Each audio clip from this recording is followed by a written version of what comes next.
You can just plug these straight in. Okay, well these should be right because these are just fully charged and they were working. I can hear them. So where does that go? Madam Mayor, we can hear you now. I've got sound now, but there was no sound before. Yeah. Well, now that's because I'm going without headphones. So where's that? Sorry, just one. No.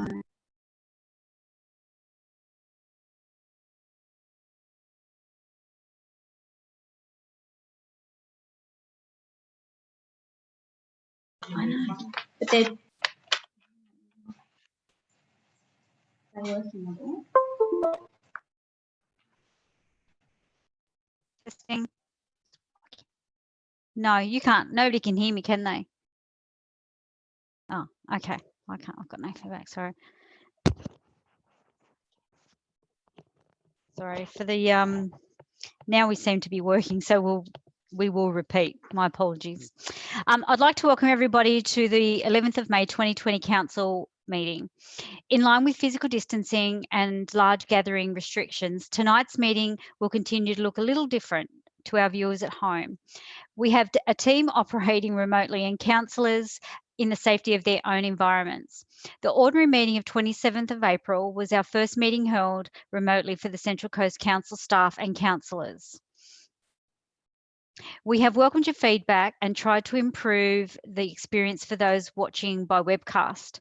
To further improve transparency, a recording of the meeting displaying all councillors and the minutes on the screen will be made available on Council's website on Tuesday following the meeting.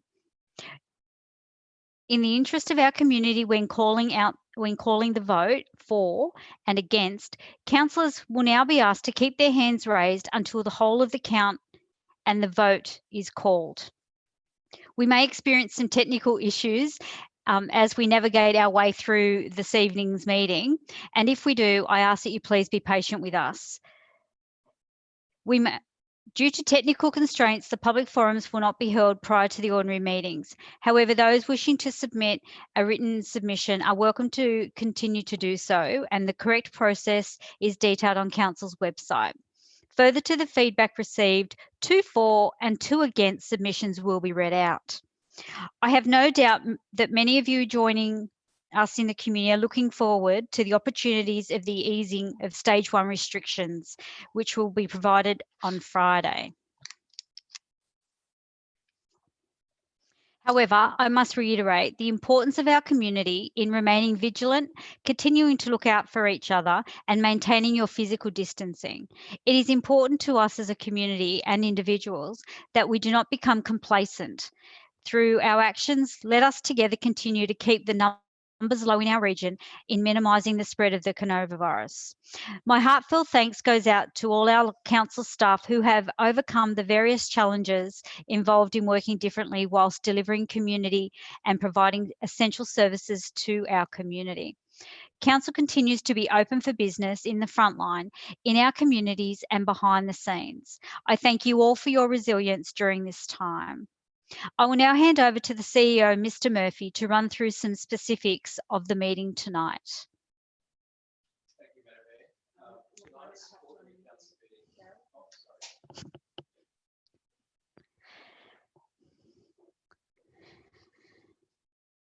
Mayor. Okay. All right, thank you, Madam Mayor. Tonight's ordinary council meeting will be conducted remotely, and this is in accordance with the amendment to the Local Government Act 1993, Section 747A, COVID-19 Pandemic Special Provisions, Clause 1A1. This amendment commenced on the 25th of March 2020 and has been put in place for a period of 6 months but can be extended to a period of 12 months to ensure the safety of councillors, staff and the public. Councillors, you're still required to adhere to the relevant policies and procedures, including the Code of Meeting Practice and Code of Conduct. I note that councillors have been provided guidelines on how the ordinary meeting will be conducted tonight, but for those attending via webcast, I'd like to advise the following. Councillors will be required to move or second an item by way of showing of hand, indicate they wish to speak on any item by showing of hand. Once identified, the councillor will have 3 minutes to speak when the Mayor calls on them. Ask questions by showing of hand, and if required, the relevant ELT member will become visible for the question to be asked or responded to. For any other item, showing of hand is required. Remain visible during the meeting. If they are no longer visible, they will be determined to have left the room. Voting will be conducted by a show of hands, and the Mayor will call off the names for and against. Councillors are asked to keep their hand visibly raised for their vote. Those councillors or staff who have pecuniary interest on items, they will be removed from the webcast during discussion and returned once completed. Again, if there are any technical issues during the meeting, the Mayor will be advised accordingly and provide those in attendance with an update. Thanks, Madam Mayor.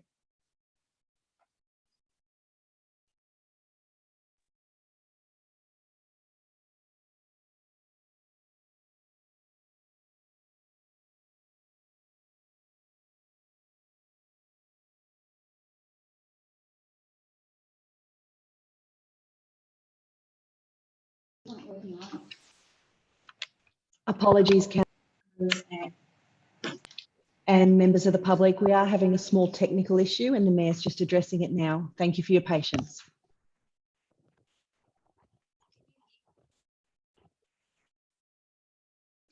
No, well, yes. Okay. Sorry, everybody.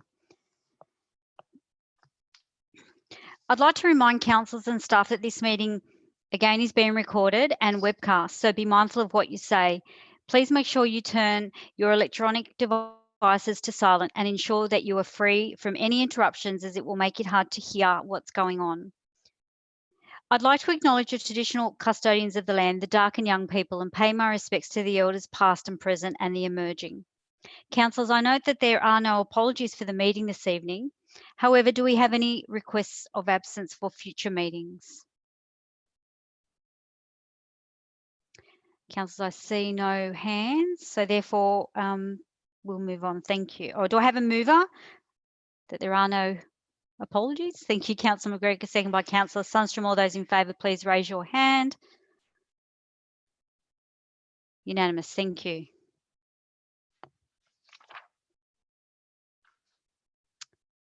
As previously advised, due to technical constraints, we are unable to hold a public forum. However, the following written submissions have been were received prior to the meeting and have been distributed to all councillors.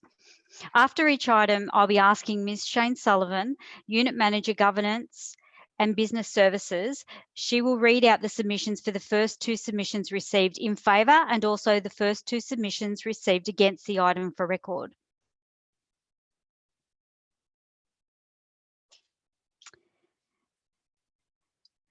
So we have item 2.1, DA 56500-2019, 216 to 220 Memorial Avenue, Long Beach, 5-storey hotel, building and auxiliary restaurant, cafe, bar and function facilities. Against, we have Peter Gillis, Baha Awad, Bruce Madden, 4, Giovanni Criollo, Vince Squilas and Matthew Wales. I'll now ask the Unit Manager from Governance and Business Services to read the first 2 submissions received for each and against each item.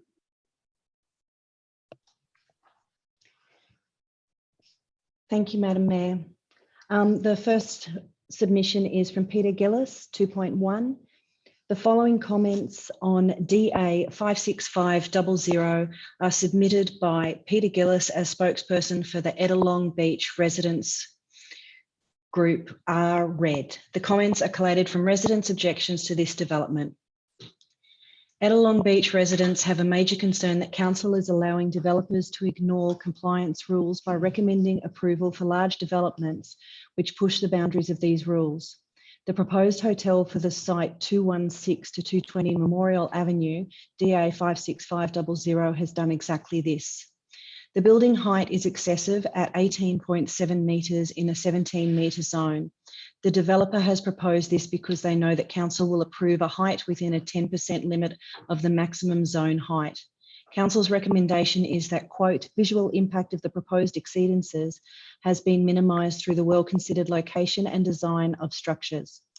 This acknowledgement of the non-compliant height implies that the visual impact does not matter, but it does matter to Ettalong residents who have to put up with the visual impact and the obvious issues of overshadowing, which are extensive for this building.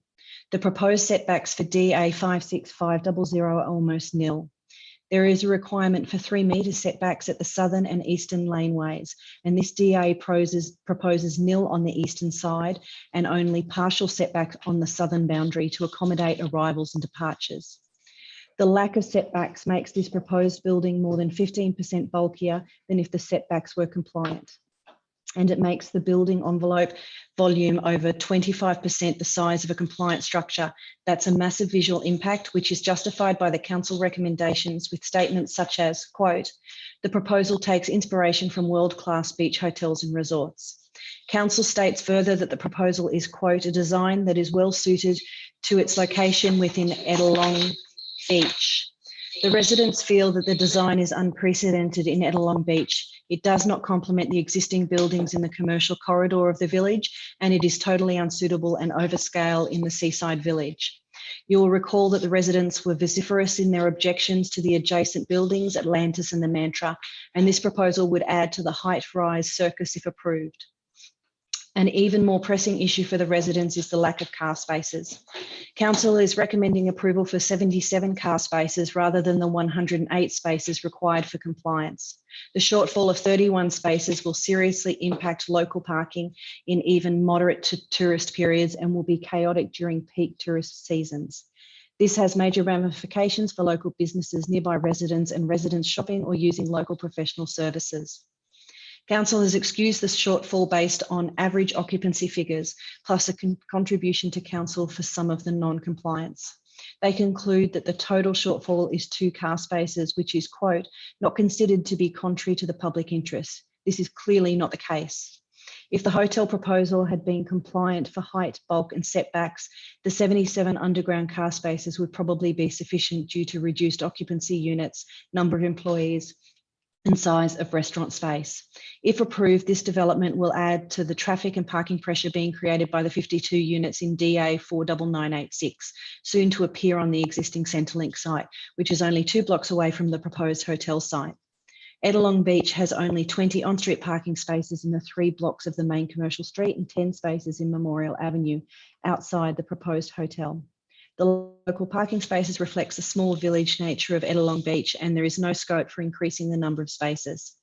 Residents believe that the collective impact of multiple high-density buildings in the Ettalong Beach B2 zone has not been considered and that local infrastructure will not support further high-rise development. Council should consider the collective impact on traffic, parking, environment and community. Council received 45 objections to DA 56500 last year. A lot of the objections were detailed, cogent and specific on the issues I have raised here. They all reflect the resident sentiment that Ettalong Beach does not need any more non-compliant high-rise developments, which are not in character with a small seaside tourist village. We urge councillors to vote against this proposal due to its non-compliance, departure from local character, major visual impacts and impact to local parking. The proposed development is definitely not in the public interest. The second submission against DA 56500 is from Beher Awad, and it is as follows. My name is Beher Awad. I am the owner and the principal dentist of Ettalong Beach Dental in 2/214 Memorial Avenue. I bought the business and premises in 2019 from Dr. Older, my predecessor. I am writing to you regarding my concerns in relation to the proposed new development and the impact that it will have on my business. First, I'd like to thank you for giving me the opportunity to speak and express my concerns through this written submission. While I understand that bringing a new development to the area will bring new job opportunities and prosperity to the peninsula, I'm concerned that this development will drastically impact my business in particular. Etta Long Beach Dental Office has been serving the local community for 35 years, with many loyal locals who depend on us to provide them with quality dental care. My concerns regarding the proposed development are as follows. 1, I'm concerned that the process of excavation and the laying down of the foundation might impact the structural integrity of my side of the arcade, as what is being proposed is to basically split the arcade down the middle. 2, having a construction site in such close proximity to my office will result in a lot of dust that will be very hard, if not impossible, to control. This is likely to affect our ability to comply with the infection control and hygiene regulations required for any healthcare facility. This concerns me greatly, as most of our clients are senior citizens, a very vulnerable age group. 3, the noise and vibration caused by the drilling will be extremely inconvenient, as it will make it very difficult to provide a relaxing, quiet environment for our patients. A calm, relaxing environment is a crucial element in providing a positive dental experience. As a small business owner, it would be very hard to keep our doors opened and to look after our community when we have a construction site on our doorstep. Unlike other businesses, relocating a dental office is a very expensive and time-consuming process. The cost of permits, compliance, connections, and isolation is astronomical. As a new business owner with a big loan, I'm in no position to afford relocation costs, especially after the impact of bushfires and the COVID lockdown. Thank you again for giving me the opportunity to address my concerns. I hope that you consider the impact of splitting the arcade for the proposed DA on me, my staff, and my patients before making your decision. The third submission to be read is from Giovanni Cirillo. He's written for the DA 56500. Dear councillors, thank you for allowing me to make a statement in favour of the proposed hotel development. I am the town planner engaged by the landowner. I prepared the statement of environmental effects report and am also the applicant. I have reviewed the report provided by council officers and note the support of the application. I commend them on their thorough and balanced assessment. The development itself is largely compliant with the relevant standards, and to the extent that variances arise, they are well founded and of minimal impact. However, there have been some comments raised in the submissions which I'd like to take this opportunity to address. Firstly, to building height. There are several aspects of the rooftop structure which exceed the 17-metre height limit by up to a maximum of 1.7 metres. These elements are important to the development insofar as they allow for a functional rooftop bar and pool area, which enhances the attraction and prestige of the hotel, supporting its successful operation. These elements of the structure have been consciously designed so that they won't be readily seen from the public domain and won't increase shadow impacts. To the extent that they will be seen from the surrounding development, it will be from the Mantra and Atlantis developments, which are themselves significantly larger buildings. The impact of these building elements will be negligible and they remain consistent with the objectives of the height controls. Secondly, to the building setbacks. The building achieves adequate separation from the Atlantis development under the requirements of the ADG by being generally set back from the centre of the southern lane by at least 6 metres below 4 stories and by 9 metres on the 5th story. Where the development does not achieve the required separation from the centre of the lane, the proposal has allowed for blank walls or privacy louvers to protect the privacy of occupants in both buildings. There is a minor overshadowing effect on the 3 first-floor apartments in the Atlantis development during midwinter. However, the affected apartments will still receive more than the minimum required amount of solar access. The impact is minor and acceptable. Thirdly, to car parking. The development will provide 77 car spaces in total. Hotels are rarely at 100% occupancy, with the latest statistics indicating that hotels across New South Wales average 80% occupancy and hotels in the Central Coast average about 70% occupancy. Where car parking is considered, assuming an 80% occupancy rate, the parking shortfall under the Gosford DCP 2013 is 15 car spaces. A contribution towards on-street car parking is payable to council under Contributions Plan 72 as a condition of consent, which leaves a shortfall of only 2 parking spaces. This will have only a minor impact on parking in the town centre. It should be noted also that many of the patrons of the restaurant and function rooms are anticipated to be hotel guests, and that this cross patronage will lessen the actual parking demand. Overall, the development is a high quality contemporary boutique hotel design, which is appropriately scaled in relation to the Atlantis and Mantra buildings, creating a stepping down in height and scale towards Ocean View Road. It will create an activated street frontage to Memorial Avenue, which will work in tandem with the Atlantis development to enliven the surrounding streetscape. The hotel use will support tourism and the local economy, providing a mix of casual, part-time and full-time employment opportunities. I recommend Council approve this proposal for its contribution to the future built form of Ettalong Beach and its positive contribution to the local economy. The fourth and final submission is from Vince Squilanche in relation to DA 56500. Dear councillors, thank you for providing us with this opportunity to support this exciting hotel development at 2016-2020 Memorial Avenue, Ettalong Beach. I am the architect who has led the design of this development in close discussions with our stakeholders. It is not only a development that looks to add a beautiful building to the local environment, but that will also add a much needed boost to the local economy, not just in terms of tourist numbers, but in terms of local jobs and opportunities.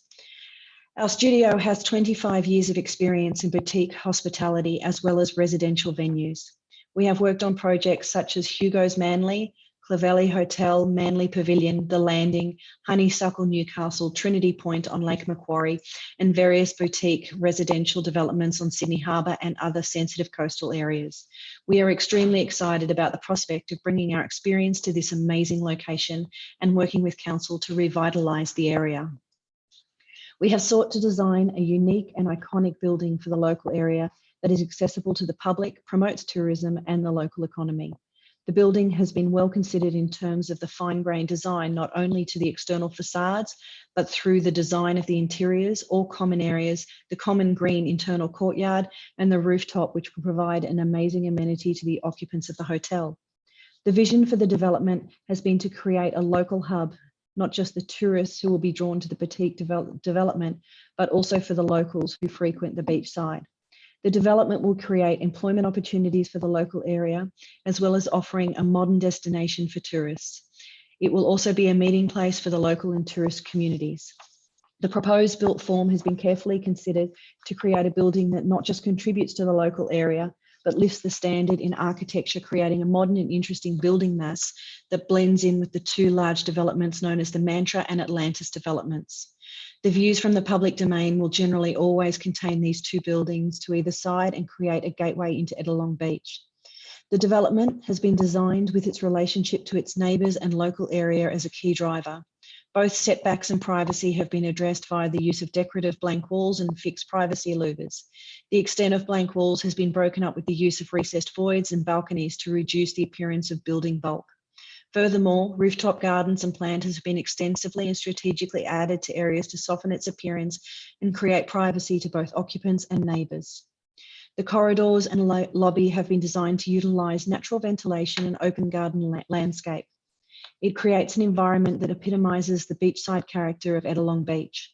In conclusion, we are very happy to be working with the developer, who is not only determined to build this project, but has given us the opportunity to create a design response that exhibits design excellence. Our proposed development will be a positive addition not only to Ettalong Beach, but to the Central Coast Council area. We are of this opinion that this will be a catalyst for further positive investment in the local area. We thank Council staff for their support of this proposal and concur with their report. Thank you, Madam Mayor. Thank you, Ms. Sullivan. Councillors, we'll now move on to item 1.1, which is our disclosures of interest. Councillors, are there any? I note that we already have some already declaring. So councillors, I'll run through them as the list. Sorry. Councillor Holstein, I'm just going to unmute you. Declaration. Oh. I'm trying. Thank you, Madam Mayor. Declaration is 3.2. It is a non-pecuniary but significant declaration in regard to one of the candidates is a relation of mine. So I will be declaring and not participating in debate on 3.2. Thank you, Councillor Holstein. Councillor Smith. Thank you, Madam Mayor. I am just looking at a sheet that says that's 3.1, so I might just get some clarification. But I'm declaring a non-pecuniary less than significant on the item related to the Constitution of Central Coast Planning Panel, on the basis that I know a number of, the various people through over 20 years of being involved in council and community initiatives. But I'll be staying in the chamber. Thank you. Thank you, Councillor Smith. Councillor Greenaway. Thank you, Madam Mayor. I'm just making a similar declaration in respect to that same matter. I haven't been involved to quite the extent that Councillor Smith has, but certainly I know some of the people that have submitted an EOI, so I'd just like to declare a less than significant non-pecuniary interest and remain in the chamber for debate and voting. Thank you. Thank you, Councillor Greenaway. Councillor Vincent.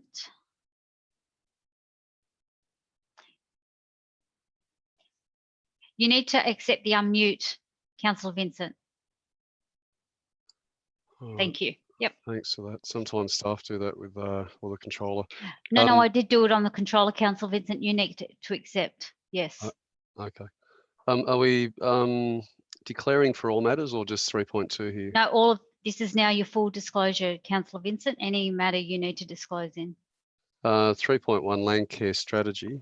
If I can declare a pecuniary interest, as it's noted in the attachments, that my employer in the past years has supported volunteers in this program. Item 3.2, constitution of the Central Coast Local Planning Panel. Same as previous councillors, there are less than significant non-pecuniary interest because there's a lot of applicants there, and over 12 years have been on council and being on the coast for 46 years. There could be some conflict there that I may or may not be aware of, so I'll declare that. Item 6.3, the National Tree Planting Day. Another one for less significant non-pecuniary, for the matter that on those National Tree Planting Days in the past, I have participated in planting trees, and so have some of my family members. That's the three. Thank you, Councillor Vincent. Councillor Pillen. Thank you, Madam Mayor. Just declaring insignificant non-pecuniary on 3.2 with the planning panel, just that I know some of the applicants, the community applicants, so I'll be remaining in the chamber. Thank you. Thank you. Councillor Burke. Thank you, Madam Mayor. A non-pecuniary interest on 3.2. I know quite a few of the applicants, but I'll be staying in the chamber. Thank you. Thank you. Councillors, are there any further declarations? Councillor Mertens. Yep. Thank you, Madam Mayor. On 3.5, an insignificant non-pecuniary interest. The report refers to an action that council staff will take to write a letter to my employer. I consider the matter non-contentious and won't affect my decision making. So I'm just declaring that here. I'll stay in the chamber. Thank you. Any other declarations? Staff, I can't see you, so I'm not sure. I'm taking it that's a negative. No? Okay. Do I have a mover to accept the disclosure of interests? Councillor McGregor, second by Councillor Pillen. All those in favour, please raise your hand. If I can. That's unanimous. Thank you, councillors. Item 1.2, confirmation of the previous minutes. Councillors, do I have a mover of the motion that's on screen to adopt the minutes of the council meeting 27th of April 20. Councillor Holstein, second by Councillor Burke. Councillors, I'll now put that motion forward. All those in favour of the motion, please raise your hand. Thank you. Unanimous. Thank you, councillors. Councillors, item 1.3, the notice of intention to deal with matters in closed session. I've noted that we have 2 items to be dealt with. Item 7.1, but I believe 7.2 is not going through. So, yep, do I have a mover of the motion that's on the screen to deal with matters in confidential? Councillor Holstein, seconded by Councillor Sundstrom. All those in favour, please raise your hand. Councillor Burke, Councillor Holstein, Councillor Sundstrom, Councillor McGregor, Councillor McLaughlin, Councillor Pillen, Councillor Mertens, Councillor Smith, Councillor Hogan, Councillor Vincent and Councillor Matthews. All those against, please raise your hand. Councillor Marquette, Councillor Greenaway, Councillor Best, Councillor Gale. I declare the matter carried. Thank you. Councillors, will now go through a procedural motion to deal with the matters by exception method. The exception method is a process of which we identify items of business that are resolved as a group and in accordance with the recommendations in the business paper. Councillors, I note that we already have some items up for debate, and they will be as follows. I will call them by item number and title. So just so we are clear, these are the matters that we will be debating. Councillors will be debating. So we have item 2.1, which is the DA for 565002019 216 to 220 Memorial Avenue, Ettalong Beach, the 5-storey hotel building with auxiliary restaurant, cafe, bar and function facilities. We have items 3.1, land care program strategy. We have item 3.2, constitution of the Central Coast Local Planning Panel. Item 3.3, internal ombudsman charter. 3.4, tourism management review. 3.7, the meeting of the Protection of the Environment Trust Committee held 25 February 2020. 4.2, meeting of the Coastal Open Space System COS Committee held 13 February 2020. Item 4.8, meeting record of the Water Management Advisory Committee meeting held February 2020. Item 4.13, the response to notice of motion Jaden's message, suicide prevention 2020. Item 4.14, response to the notice of motion 9 million agency agreement body hire. 6.1, notice of motion, council to support federal government's COVID-19 tracking app. Item 6.2, notice of motion, Coast COVID economic crisis. Item 6.3, notice of motion, National Tree Planting Day activities. Councillors, do we have any further items for debate tonight? Is that Councillor Best? Are you trying to mute? Just hang on, just want to check. Yep. Okay. Yeah, hang on. Well, I'll just go to Councillor Gale then. You check and I'll go to move to Councillor Gale. Councillor Gale? Thank you, Madam Mayor. Madam Mayor, I believe 4.2 was the motion that I had flagged earlier that I had said could go through to by the exception method. Okay. So that one can be changed. Okay, so we take 4.2 off. Thank you, Madam Mayor. Thank you, Sonia. Councillor Best, are you Councillor Best? I've unmuted you. Unmuted. Thanks, Liz. 4.5, the Animal Cares Committee minutes, if I may, please, Lisa. 4.5 to be added to the list. Thank you. Thank you. 4.5. 4.5. Councillors, are there any further? No? Move the balance. Okay, thank you. So Councillor Best moves, seconded by Councillor Vincent. All those in favour, please raise your hand. Yep, just keep your hands up. Sorry, I'm just double check. Thank you. Unanimous. Thank you, councillors.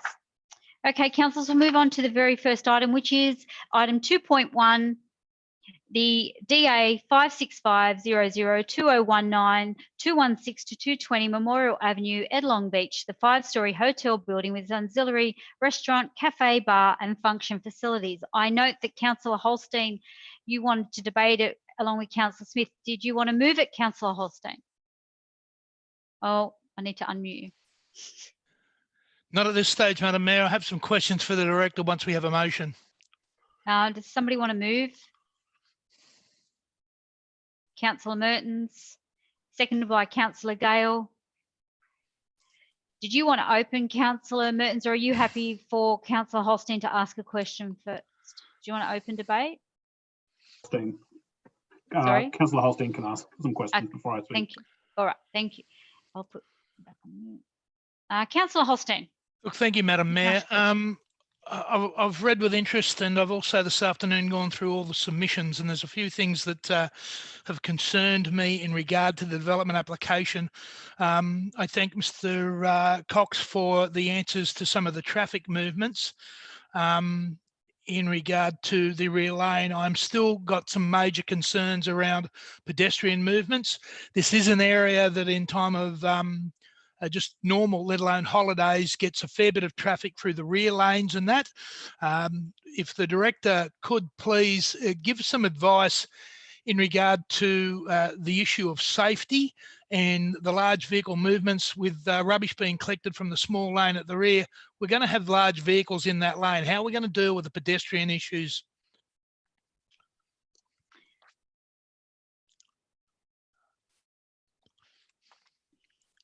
Through you, Madam Mayor.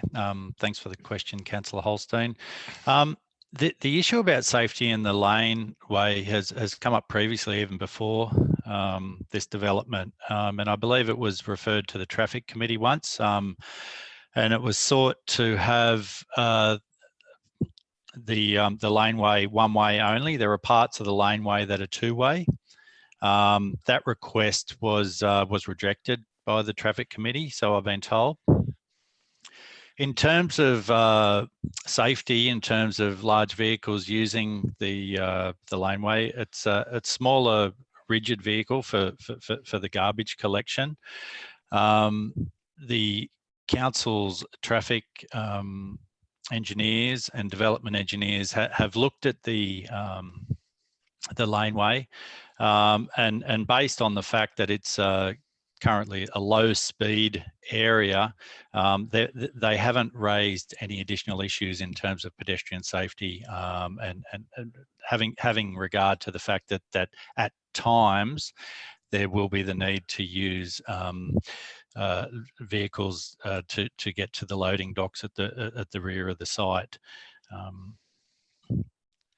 Yeah, thank you, Mr. Cox. Look, I've still got some concerns. I'd like to wonder whether we can, if this is to be approved this evening, I'd like some further consideration or further assessment around the pedestrian movements and that, if possible. I'd seek some advice from the director on a condition that says that once we've got this operational, those aspects of the pedestrian movements are then looked at. And I also have a second question for the director as well, Madam Mayor. Through you, Madam Mayor, Councillor Holstein, councillors could put an additional recommendation on the fact that the matter be referred to the Traffic Committee post, if the development is to be approved, to look at not only in the vicinity of that development, but treat it like a holistic approach where they look at all the pedestrian movements throughout that laneway. And there could be, there could be a number of different options. I don't know whether it even talks about, speed, traffic calming devices, even though it is a low speed area. Okay. Matter for an investigation. That the matter of pedestrian and vehicle movements be further investigated in regard to the proposal. That be a condition on the consent. Probably. How would you word it, Director?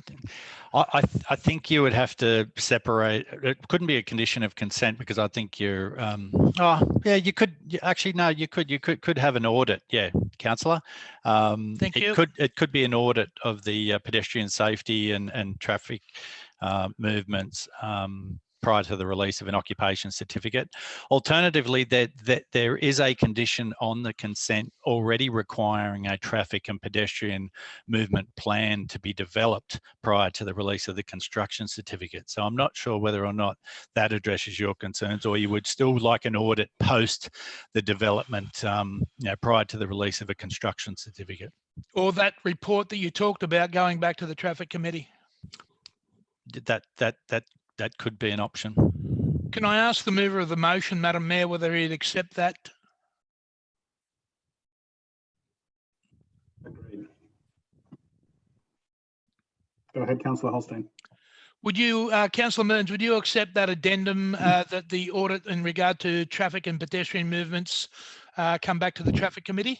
I would accept that. Thank you, Councillor Mearns.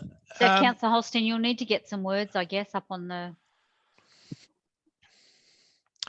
Well, I'll seek Mr. Cox's advice here. I still have a couple of questions on this as well, Madam Mayor, but Mr. Cox, can you help? So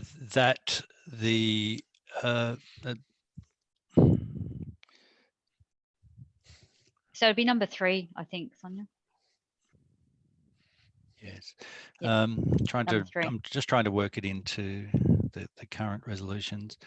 That the condition relating to the submission of a traffic and pedestrian plan be amended so as to require referral to Council's Traffic Committee.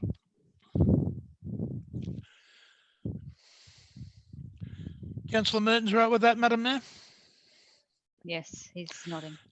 Okay, I have 2 other questions in regard to it, and I'd ask the Director, can he clarify one of the submissions came in, very unusual that we have a mall that's going to be cut in half. I don't know how it originally went through with 2 separate owners. We're going to cut this mall in front, and there was a proprietor of the section of the mall that's not being demolished, and he was concerned about safety, he was concerned about noise, he was concerned about impact upon his business. Can the Director just please point out what aspects of the conditions will protect the adjoining neighbours from these concerns of, to a certain extent, noise, disruption to business and impact? Through you, Madam Mayor, Councillor Holstein. Firstly, I've got a photo in front of me of the arcade you're talking about. Yeah. I've been advised by staff that they are 2 separate awnings, however, they abut each other and meet in the middle. So in terms of structural adequacy, they are separate structures, and they abut and they form the enclosed, the awnings form the enclosed arcade. In terms of when that part of the existing building should be to be demolished, there is a condition on the consent requiring a dilapidation report to be done for any to safeguard in terms of any drilling or any potential damage that could occur to the adjoining property. Therefore, a dilapidation report is done prior to the development commencing. So therefore, there's a record on file, and then also post the development to another review is done to ensure that that there is no damage done to the adjoining property. In terms of noise, there's the normal construction noise limits and times of construction. That's a standard condition on a consent as well too, and times when construction activity can be carried out. Okay, you're satisfied though we've got those all addressed within the recommendations? I'm satisfied that the standard conditions have been put in place to address those matters. Okay, thank you. Madam Mayor, last question, and this one concerns me greatly, and this is the car parking. While I understand the offsets, can the director please clarify for me, whilst there is a financial contribution towards car parking in the Ettalong area, A, where will those funds go to? And B, do we have any plans for additional parking requirements across the area, not just subject to this development, but to other developments within the Ettalong area?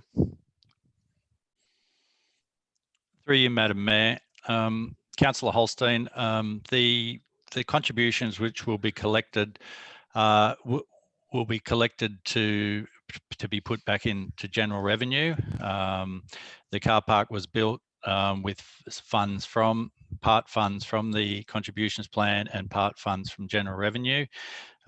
There is nothing stopping council, I suppose, in moving. And I take advice from CFO on this as well. That moving those additional funds, should they go back into general revenue, could be put towards future car parking provisions in the peninsula, to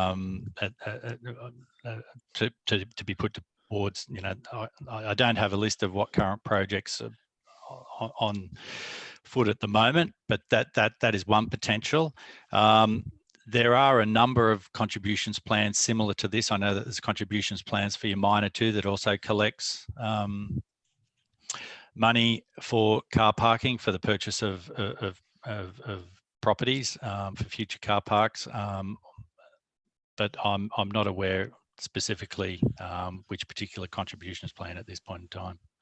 Well, thank you, Mr. Cox. I'd ask the mover of the motion, would he accept the part 4, that a report be brought back to council in regard to contributions plan 72 for Ettalong, with the status of that plan and any future proposals for parking in that Ettalong area. I would happily support that addition, Councillor Holstein. Do I need to just take that through one more time? That council requests, yes, please. that council requests the CEO provide a report to council in respect to contributions plan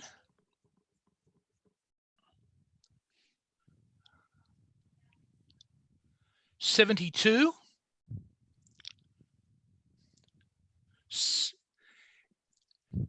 its financial status,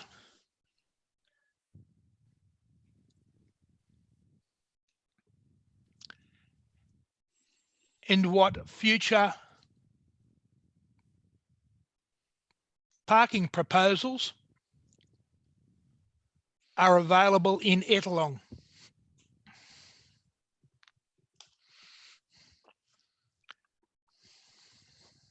That's it, Madam Mayor, if the mover will accept that. Yes, I believe you had his concurrence. Yes. Thank you. Thank you. That's all I had. Thank you. Councillor Smith. Thank you, Madam Mayor. Look, I had a couple of questions before I speak to this. So I did notice on page 66 of the report, there was a comment about the floor space ratio. It indicated that there was a variation of 58 square metres, and I know Mr. Cox did provide some advice to councillors about that. I was wondering if he could just explain why that variation is not a variation. Thank you. Through you, Madam Mayor. Thank you, Councillor Smith. I've also sent an email around to councillors with a fairly detailed explanation too. Normally, this is the other happens in the reverse. Normally, the applicant will be saying that an FSR, or particularly FSR, is lower than what it is, but council have a calculation system called a plan calculation system called Trapeze. And we use that to review the gross floor area to determine the floor space ratio. And most times we come up with a higher number than the applicant, and therefore have requested clause 4.6 variations. It's the reverse in this situation. It's actually the applicant has identified that there was a slight variation of 2.04 to 1. And have identified in their statement of environmental effects that it's a minor variation, and have rounded it down to 2 to 1. So staff have diligently did their own calculation on trapeze and identified that the calculation was lower than that of the applicants and that the FSR actually complied. Thank you, Mr. Cox. One of the other concerns that has been raised with me is there was some thought that not all the documents were exhibited. Again, can you just confirm that all the appropriate documents were exhibited or are exhibited? Through you, Madam Mayor, Councillor Smith, it'd be good to know what specifically the allegation claims hasn't been notified or is not part of the statement of environmental effects.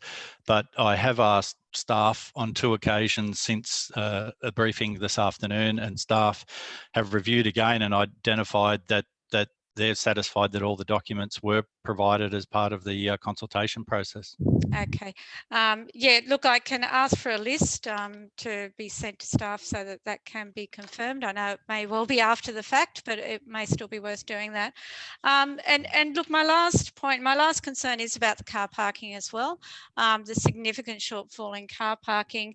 And it does, you know, and I suppose I'm speaking to it now, Madam Mayor, it does cause all kinds of problems, I think, for the area. And I suppose this is where the infrastructure doesn't keep up with the planning. It's the complaint that the community has. It means further down the track that as parking becomes very difficult in Ettalong, the community will turn around and say, how did that ever get approved without the required parking? And that's my concern as well, is that we have these rules to ensure that there is significant or enough parking in these areas. I understand the argument of the applicant that on average it's only 80% occupied, but clearly in summer that average means that it's probably 100% occupied, and parking is at a premium rate down in those coastal suburbs. I am disappointed that we're not asking the applicant to address that issue and to get closer to the mark.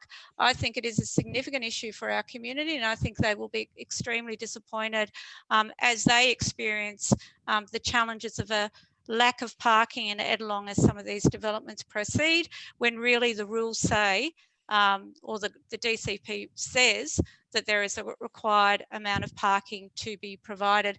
I do have some other concerns. I noticed the bar and the pool on the roof, which I think are very nice, and the application clearly says that it's only for guests, and I'm sure that is the intention.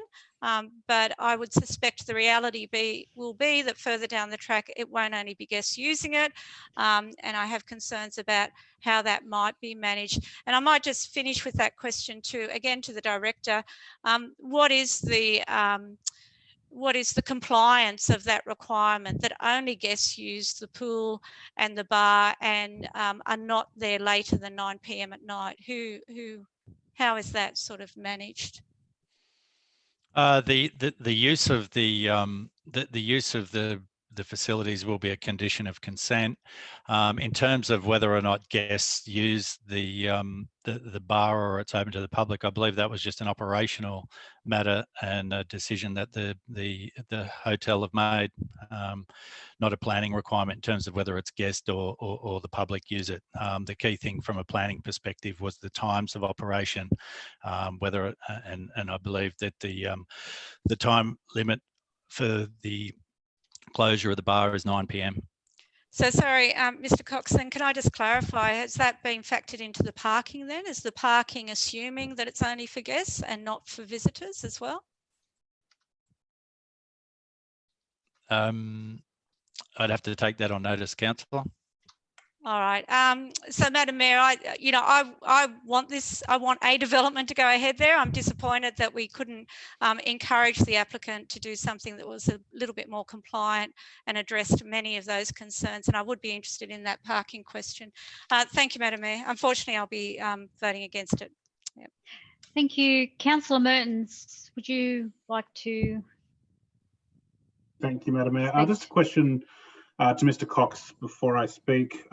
Just from Councillor Smith's question, when we approve a DA and it does require further concurrence from, say, the Office of Liquor and Gaming, do they consider the DA documents and the conditions that we put on that as well in their determination of whether something's going to be accepted or not? Or do you know how that works at all? Correct, Councillor. That's one of the considerations when they forward a request to council, just details of the consent that was issued. Okay, so that will, look, I'm not an expert on liquor regulation.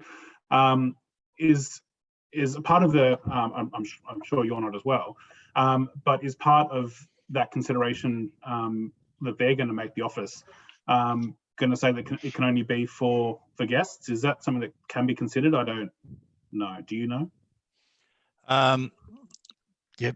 Through you, Madam Mayor, I too not an expert on what liquor and gaming doing, but I feel that their consideration will be primarily around noise and the amount of occupants in the building. So whether it's a guest or a public patron, it would be irrelevant from their perspective. Their key thing is in terms of trading hours, in terms of noise, and from a fire safety and occupant safety in terms of the numbers that you would use that space, which would be a Building Code of Australia matter as well. Thank you. I'll speak now. Thank you. Look, I thank the councillors for their contributions tonight. I thank them for also asking those questions and putting the hard questions onto the staff at the site visit probably a couple of months ago now, it feels. And I thank the work that's gone into this. I know it's been a long process for everyone to get to this point. I know it's gone back and forth quite a few times. But I do want to say that this is a good and exciting new development for Edelong. I was excited to read that just in one shift there will be 20 new full-time or 20 new staff on site.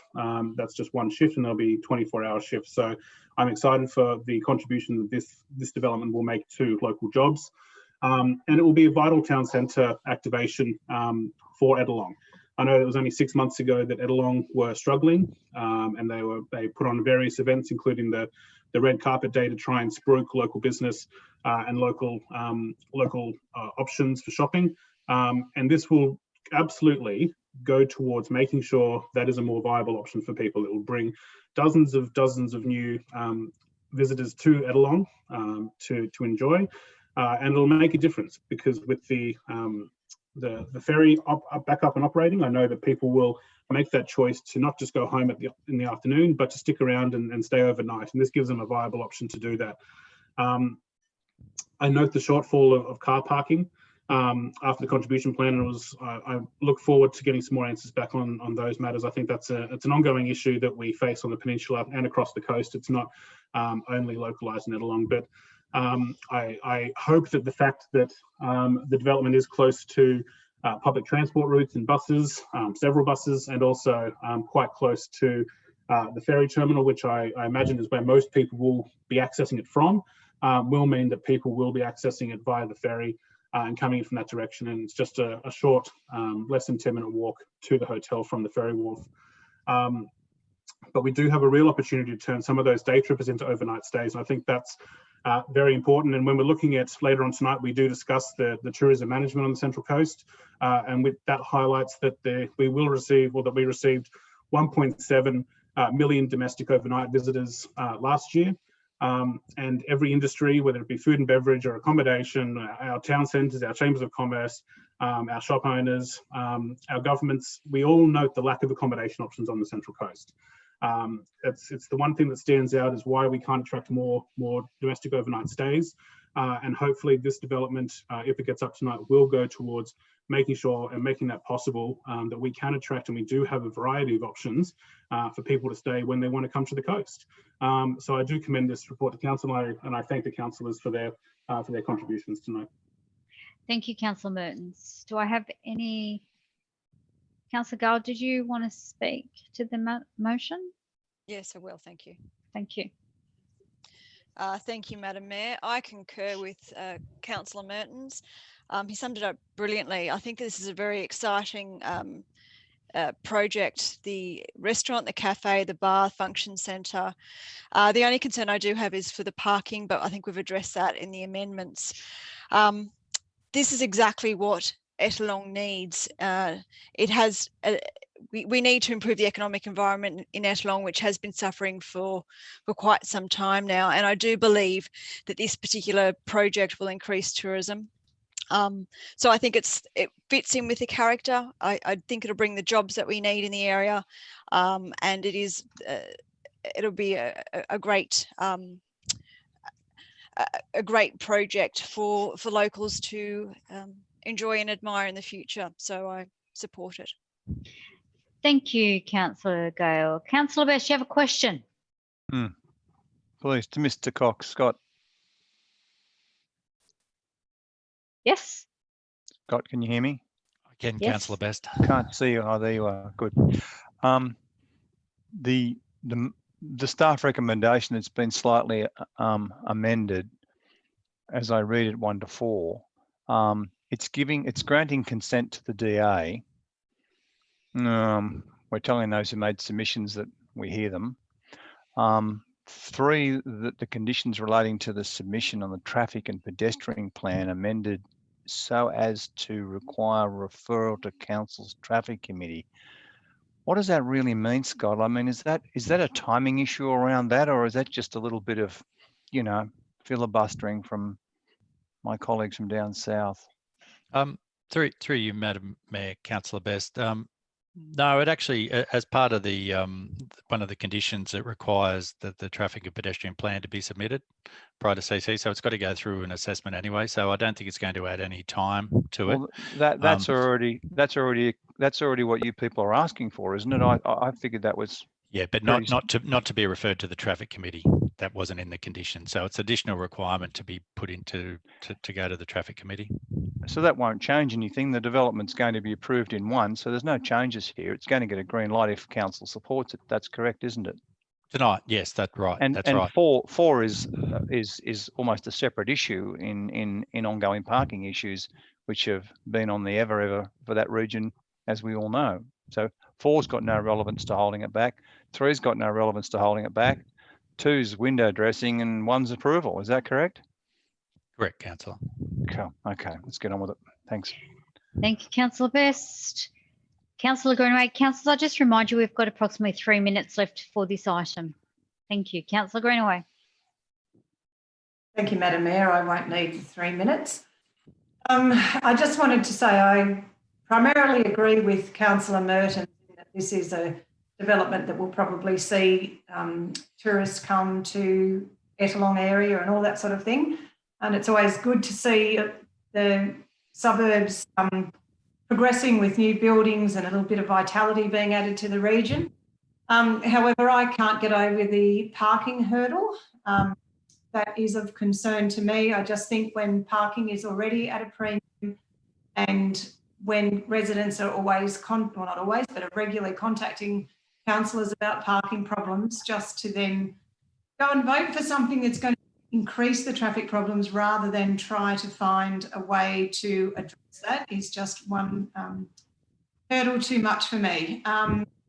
And I also feel that having the condition to refer it to the traffic committee isn't going to do anything. I mean, the traffic committee will then have no authority to change anything or put in an extra parking or anything like that.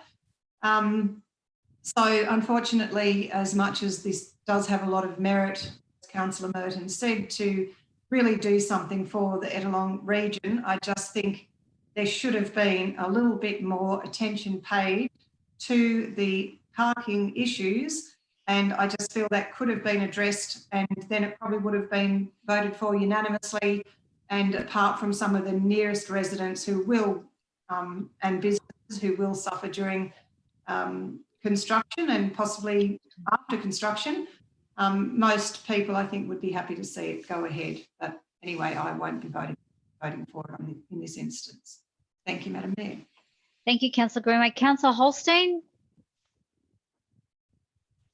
Thank you, Madam Mayor. I can't let the comments go. Filibustering from down in the south, only Councillor Best could best describe filibustering, but they are relevant in the matters, and it's to answer Councillor Greenway, the issue is not about changing anything other than what can be put in place to ensure pedestrian safety. I feel Remember, the traffic committee refused a one-way. That might need to be looked at again. This is about safety. And then from 2 councillors made their comments, didn't bother to go out on the site inspections. Had you gone on the site, had you knew what was down there, you'd have a better understanding of what was there. No need to cry, Councillor Best, it'll all be right. But I accept that and thank Councillor Mertens for accepting those addendments to the motion, and I'd ask councillors to support them.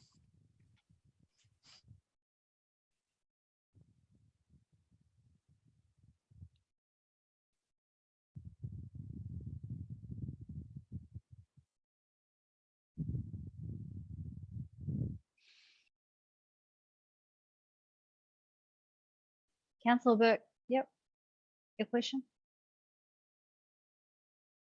I haven't got a question, Madam Mayor. I just want to make a statement. I believe down at Edelong, we've got the Atlanta, we've got the Mantra, and this will fill a void in the area. I think it'll be great for the area.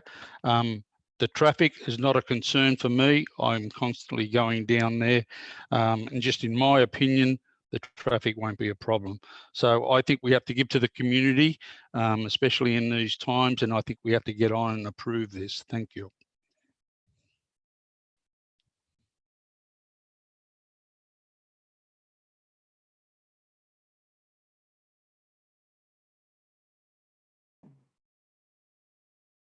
Sorry, Councillor Greenaway? Oh, thank you. I have already spoken, but I was just a bit confused about Councillor Holstein's comment about the traffic committee, because my issue, which was a bridge too far, was the parking, not whether there was a 1 or 2 way driveway, and a site inspection doesn't help you address parking because the parking is just a number that's in the plans. So I'm not sure why he singled me out when I didn't actually refer to the traffic and pedestrian plan having anything to do with parking. So I just wanted to clarify that for any purposes. Thank you, Councillor Greenaway. Councillors, sorry, Councillor Gao, the time has expired. Do you have one quick question or statement? I was asking the motion be put. Thank you, Madam Mayor. Okay, that's where I was at right now. So, councillors, the time has expired. I will therefore put the motion as moved by. Oh, sorry, Councillor Mertens, you actually do have right to reply. My apologies. I was getting a bit excited. Let the motion be put. Thank you. Okay, councillors, I'll now move the motion as put by Councillor Mertens, second by Councillor Gale. All those in favour, please raise your hand. Councillor Matthews, Councillor Best, Councillor Marquette, Councillor Burke, Councillor Holstein, Councillor Sundstrom, Councillor McLaughlin, Councillor Pillen, Councillor Mertens, Councillor Hogan, Councillor Gale. I think I did say myself. All those against? Councillor Greenaway, Councillor McGregor, Councillor Smith, Councillor Vincent. I declare the motion carried. Thank you, councillors.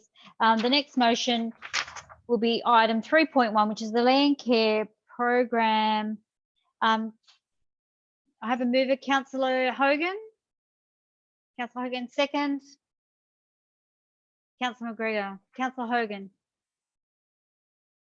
Thank you, Madam Mayor. I will sit to address this strategy, so I can't rise. However, I just want to congratulate staff on a really good strategy. If you look at who we employ with council, we have 2,500 people, and we have 600 volunteers that actually look after the environment. That's an amazing number of people that are actually care for our environment. What this strategy has done is actually broken up 4 different groups and made it really clear about what people do, from conservation groups like your land care and dune care, to your amenity groups such as tidy towns and graffiti removal, your technical groups, which are a really emerging group, and I'll talk about them later, is your nurseries and your seed collection and your propagation groups. And of course, your short-term groups like National Tree Day that we'll talk about later. The renaming of the Central Coast Council Environmental Volunteer Program, that's where the strength rests. There is concern that community members are worried that the words like land care, dune care are all disappearing. However, when you look at the breakdown of how many different names we have over the coast, it makes sense to have one overarching group and the 4 subgroups that actually define what those people do. So it's realigned quite well in terms of conservation, social, amenity, community, and of course the citizen science, which is where a lot of our expertise come from. So prior to the amalgamation, there was Warringshire Council, and that was land care, and then it was Dune Care for the Gosford Old Shire. And so then, of course, we had Bush Care, Coast Care, Dune Care, and Land Care. So that becomes all very confusing. So one overarching name, I think, is a really good idea. And the strategy points out the things that, during COVID, we certainly have seen some issues with people getting outside and out in the environment. And one of the things that came up in the surveys was that these groups give people a sense of belonging and satisfaction, and it's really, really impacts on their mental health and their physical health. So I just wanted to say at the end, the only thing I could say is disappointing that I had a community member ring me this afternoon who has led land care for quite considerable time, 25 years, and didn't know that this was going up tonight. And one of the things he actually said to me was that unfortunately during COVID, the plants don't know that it's COVID. So the plants actually still need some work. And we need to recognise, and I think COVID's taught us some lessons in terms of engaging, communicating. We need to pick up the phone and actually talk to people. Congratulations, staff. It's a wonderful strategy. Thank you. And my time was up.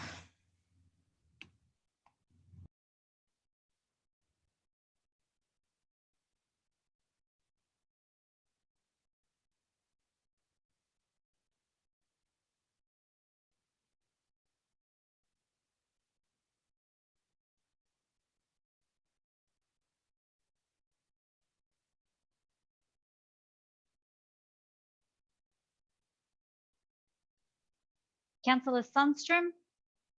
Very much. I'm not sure if you realised it, but there was no sound coming through. No. At our end. So yeah, I just when that matter was raised, I realised that I should have declared less than significant non-pecuniary because I participate in Dune Care at Copacabana. Right, thank you. Councillor Smith, did you? I wanted to speak to it, Madam Mayor, but I don't know whether you've got a seconder that needs to speak before me. Yeah, Councillor McGregor, I'll just put you back on mute. Councillor McGregor, would you like to speak to the motion? Thank you, Madam Mayor. Look, I'll be brief. I wanted to raise a couple of issues about this. The first one being about the history of land care, which is obviously an initiative that goes for some 30 years. Strongly supported by Bob Hawke, who at the time was the Prime Minister, and then with bipartisan support, we had the Year of Land Care in 1990. So it's important that we do recognise the history. I'm a little bit unsure about some of the name changes to the Environmental Volunteer Program. However, if it's the same project with the same purpose, I think it's got a track record of decades worth of working. Now, the other aspect that I wanted to briefly draw people's attention to is one thing that we get a lot of commentary on here is staff, the full-time staff, how many people are working, the allocation of resources. And the other thing that we hear a lot about is also the aspect of volunteers. Well, if you look at the report on page 84, it's saying that for every staff member that we have on this project, you're basically getting 20 volunteer groups who are going out there and delivering the land care program. So it shows that where we are willing to invest in our staff and our local community, we can actually work together for the betterment of the community and the beautification of the natural environment and service delivery. So I'd encourage people, if they haven't, to look at that. It does talk about the economic aspects. Obviously, we are going to be putting in additional resources, which I welcome, but you can see that the return is quantifiable and it is basically enormous. The fact that you can have one staff member have 20 different organised land care groups out there delivering is a very important thing. And I think that these sort of strategies are exactly what we should be doing, looking to optimise our resources and our output. The they're the two issues that I wanted to raise: the history of the program and also its effective nature. So I welcome the adoption of this. I thank the staff for their work. I note that it's been a priority of council since the inception of this council. It's something that we've been talking about a long time. So I encourage fellow councillors to vote for it and commend the resolution to the floor. Thank you, Councillor McGregor. Now that my microphone is actually on, for those that are watching this evening, I just wanted to let you know that Councillor Vincent has declared on this matter. So he is now out of the room. So therefore you won't see him on the screen come tomorrow. That's because he's declared an interest. So he is in the waiting room and he can't hear us and won't participate in the debate. I know that I've got two questions, and I also do note, Councillor Smith, that you want to speak to it. So I'm going to go with the questions first. Councillor Greenaway, your question, please. Oh, thank you, Madam Mayor. Just two things that arose from things that Councillor Hogan said. The first one was that she referred to a person from Land Care or Bush Care who wasn't aware that it was coming before council tonight, which I just think is a little bit unfortunate, because it would have perhaps led to a few more people contacting councillors and putting their view forward. Because my concern, and I'm sure it isn't a big one for a lot of people, but it's just around the name. And I remember reading in the report that it was something like 30% were in favour of the change, but 30% weren't, and 30%, well, I can't remember what the other 30% wanted. But I thought, well, there's no great consensus. There's no great, there certainly isn't a majority. So I just thought, I'm concerned that we may be lumbering them with a name that they may not be wanting to embrace. So that was my first issue. And then the second one that arose when Councillor Hogan referred to plants not recognising COVID. And that was one of my issues with COVID right at the beginning. Obviously, bush care people are working outside. It's not an enclosed environment. So when we're off in the bush, we are usually well over 1.5 metres from each other. So I just wondered if one of the staff are able to answer the question around how likely is it to reintroduce these groups back into the field, because I think with the easing of restrictions, this would be one of the first things that could go back. And given the really important aspects to it, apart from the environmental aspects, but the mental health aspects and the socialising and all that sort of thing, I just think it would be a really good one to get off the rank, get off the rank early. So I'm not sure who can answer that. Mr. Cox, Mr. Cox, do you have any idea as to when Landcare or will be able to recommence? Through you, Madam Mayor, I can't give an exact date. The welfare of both the staff and the volunteers is number one priority. When we feel that the program can continue safely, that's when we'll make an announcement. Thank you. Councillor. And just the first question, which was around the name, could Mr. the person to speak to just clarify the support for the name change?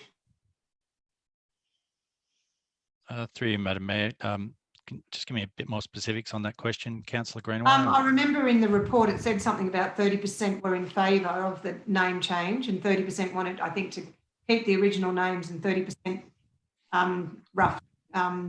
were happy to change but weren't supportive particularly of this particular name. And I just didn't know whether it was going to be a popular thing to do to change it to the environmental volunteer program and bring it. Through you, Madam Mayor, I take the advice from the staff, and they felt that the name change was probably going to be one of the less controversial things to decide on, and also to the fact I think the staff also had an awareness of the fact that there was two different names used by the two former councillors, and they felt that by having a new name change was a break away from, not neglecting the past and the critical history that Councillor McGregor has mentioned in terms of the establishment of land care and other programs, but I thought it was just a way forward in terms of uniting the past as well too. Okay, thank you. Thank you, Councillor Grant. Councillor Marquette. Madam Mayor, just to be fair, after a couple of questions, I do want to speak to this. So I know that Councillor Smith was before me, so I'm happy for her to go first if she'd like. Well, you had a question. If you just want to ask your question first. Yeah, not a problem. Through you, Madam Mayor, I just wanted to find out point 2 of the recommendation obviously notes that if this is moved tonight, we're looking at employing 2 more full-time staff and obviously buying another vehicle. So an investment of 174,000 roughly. I just wanted to, the question is, the first question, I do have another one, is in regards to, did we look at it, or could existing staff absorb these extra volunteers and the extra movements within Landcare? Through you, Madam Mayor. Councillor Marquette, the provision of 2 additional staff is also in the draft budget that was put out in an exhibition. But in terms of answering the question about could existing staff handle that additional workload, the answer would be no. Okay, thank you. And in the actual report, point 9 notes realistic expansion for the future. On top of what we're considering this evening, the realistic expansion notes that we're hoping for another 20% increase, which would be another 252,500 a year, and then ongoing after that it would be 212,500 every year, subsequent year after that. It doesn't note when that would be. Would that be something you'd expect we'd be voting on next year, or is it the year after, or is it 5 years' time? Because you add the 2 together and you're getting up towards 500,000. Through you, Madam Mayor. A normal process will be to review strategies and programs every 5 years. So we'd probably be looking at reviewing the situation again in 5 years, unless the council election next year, if it becomes a priority for the council next year and they wish a review to be done sooner, then if it forms part of the operational plan, it would be done sooner. But at this stage, we'd probably be looking at reviewing the program again in another 5 years. Okay, thank you. Madam Mayor, I did want to speak to it, but I'm happy for Councillor Smith to go first if you'd like. Or... Okay, I'll just go through to Councillor Smith. Thank you, Councillor Smith. Oh, okay. Thank you, Madam Mayor, and thank you, Councillor Marquette.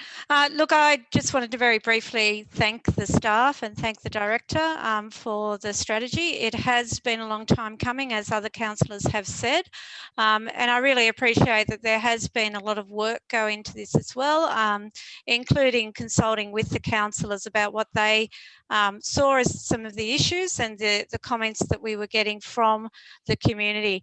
Landcare, Bushcare, whatever we call it, they're incredibly valuable programs, and I understand that councillors, look at the dollars and get concerned, but I think really understanding the multiplier effect of those dollars, that you invest that much and you probably get a lot more in return, not just from the well-being and the benefit to the community, but from the actual land management side of it. It's money that you're not then spending in removing weeds or doing all of those things that otherwise would have to be paid for or wouldn't get done.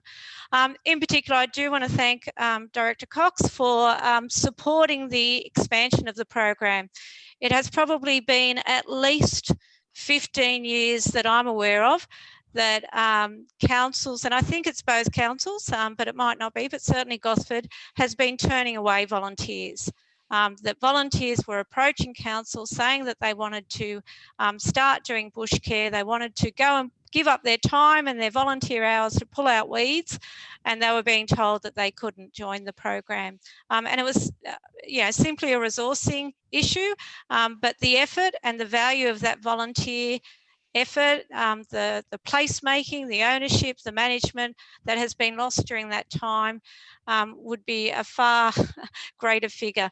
So I do very much want to thank the staff and thank the Director. And Madam Mayor, just with the mover and the seconders, I think we should add a part 3 that actually says that we thank the staff for their efforts in preparing the strategy, and ask the Director to pass that on. Thank you.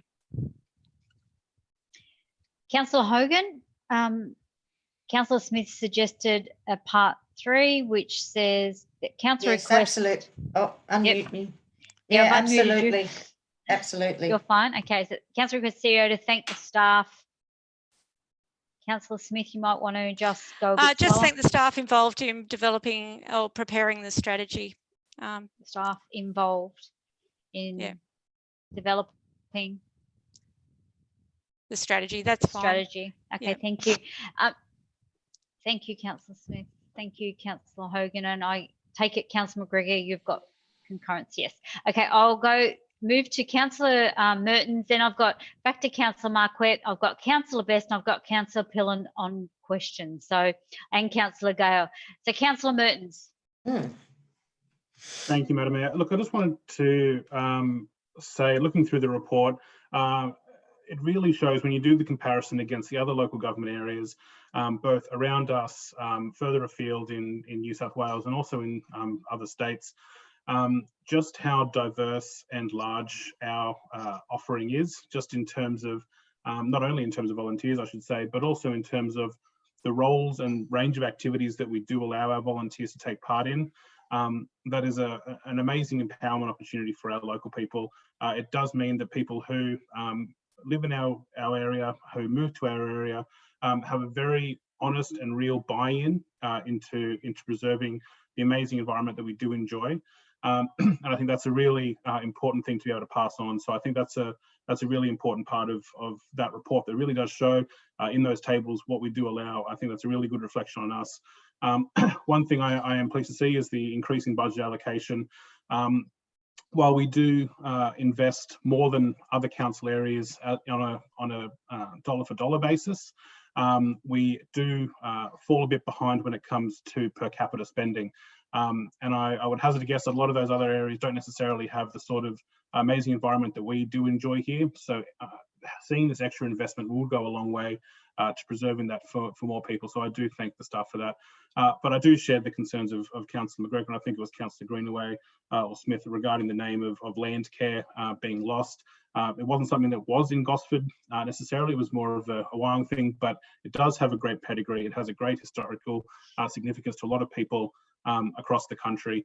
But I think that when you look at the diversity of things that we do manage and we do, I think that having a broader name is an important reflection on the fact that there are people out there doing tidy towns, doing dune care that aren't doing necessarily land care.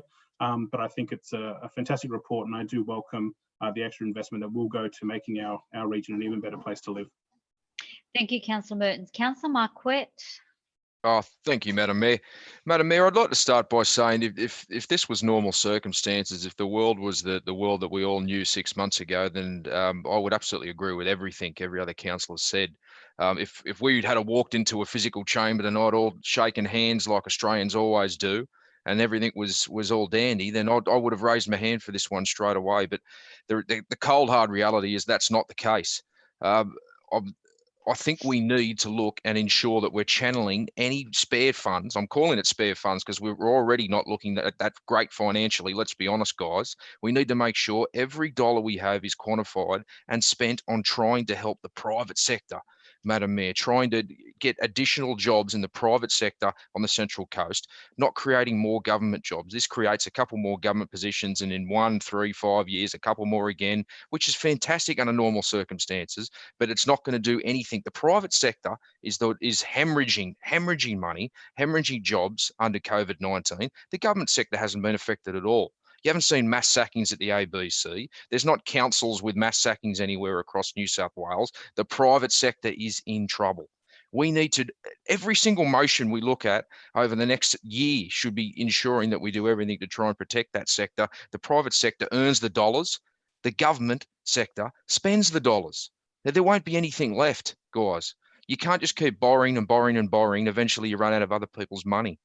So I think of course, there's nothing more important than protecting volunteers. We need to make sure we do what we've always done here in the Central Coast and protect the wonderful people that go out there and do this work. I can't imagine how many hours they put in. We need to make sure that continues, but we don't need at this very moment to put this extra investment in at this time. It doesn't need to go to creating a couple more government positions. We don't need 2 more full-time employees overseeing this. It's not responsible. We need to funnel the funds of the Central Coast, the ratepayers of the Central Coast, where it's going to help at the other end of this horrific crisis that has destroyed small business, that has destroyed the private sector, that pays the taxes and the rates that we all come to this place and spend. We need to realise where we are. We're not living in fairyland. We are in the middle of an absolute crisis. The government, they had to do it, okay, fair enough, but the government's put the economy in the coma, and it's going to be in a coma for a very long time. We can't pretend we're not in an economic coma. Thank you, Madam Mayor. Thank you. Okay, on the call, Councillor Pillen. Oh, sorry, it's actually Councillor Best. You were next. Thank you. Thank you, Lisa. I have a couple of questions to the General Manager, and then I'd like to make comment to, if that would be okay. Sure. Gary, if I may, Mr. Murphy. To the best of my recollection, Mr. Murphy, when the councils amalgamated, Wyong had 900 full-time equivalents. Gosford had 1,200 full-time equivalents. That makes 2,100 staff. How many staff are we up to now, Mr. Murphy, from your latest numbers? In round, through you, Madam Mayor, Councillor Best, in round numbers about 2,500. Yes, I was going to say 2,450 roughly, but I'll go with that. So 2,500. So we're up 400 staff on the amalgamation that was trumpeted as a way of efficiency. So on our watch, these are the efficiencies we're gaining, not. So we've got an extra 400 staff on the amalgamation. Gary, later in the business paper, we're going to come to, I think, item 6.1, 6.2, if my memory serves me. I don't have it on my other screen. Where, no, it's not 6.1. It's the report on the body hire, agency hire issue, where $9 million of employment was carried out via contractors, which was not brought to council at any time. Why did 100 employees get put on and not come into the chamber? And we have a land care issue taking up considerable chamber time now on, and what I think I totally agree is a fantastic initiative, to be quite honest with you.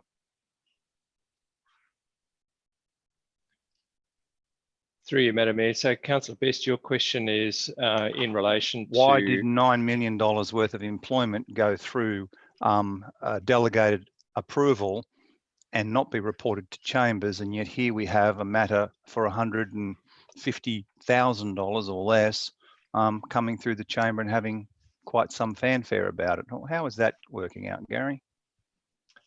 Through you, Madam Mayor, Councillor Best, I suppose this item is relating particularly to a land care program strategy that the council is interested in, and the expansion of that strategy requires additional resources, which, as Director Cox has pointed out, is already allocated in next year's budget. But I guess it's asking for council's endorsement of the expansion of that program. Do you think, as the executive leader of our organisation, being what Councillor Marquette flagged quite, I think, adequately around the changing nature we find ourselves in of the economics, would you not be able to bring back to us some suggestions of, well, we do have 2,500 staff, maybe we can do this in-house, maybe under the circumstances, and refresh my memory if you will, but I think when we walked out of the last strategic planning briefing... Sorry, Councillor Best, I believe Councillor Smith has a point of order. Madam Mayor, I probably can withdraw it now because Councillor Best is coming back to something that's relevant to the motion, but I would just ask that that the debate does stay on the motion. Councillor Best does have the opportunity to ask that other question later in the meeting, and we are talking about the land care strategy at the moment. Thank you, Madam Mayor. Thank you. Councillor Best, if we can just stick with... So where was I up to?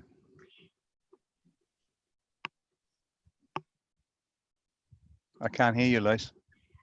I don't know where you're up to now, Well, Councillor Best. So you were coming back to the motion about the 2 extra staff, additional staff people.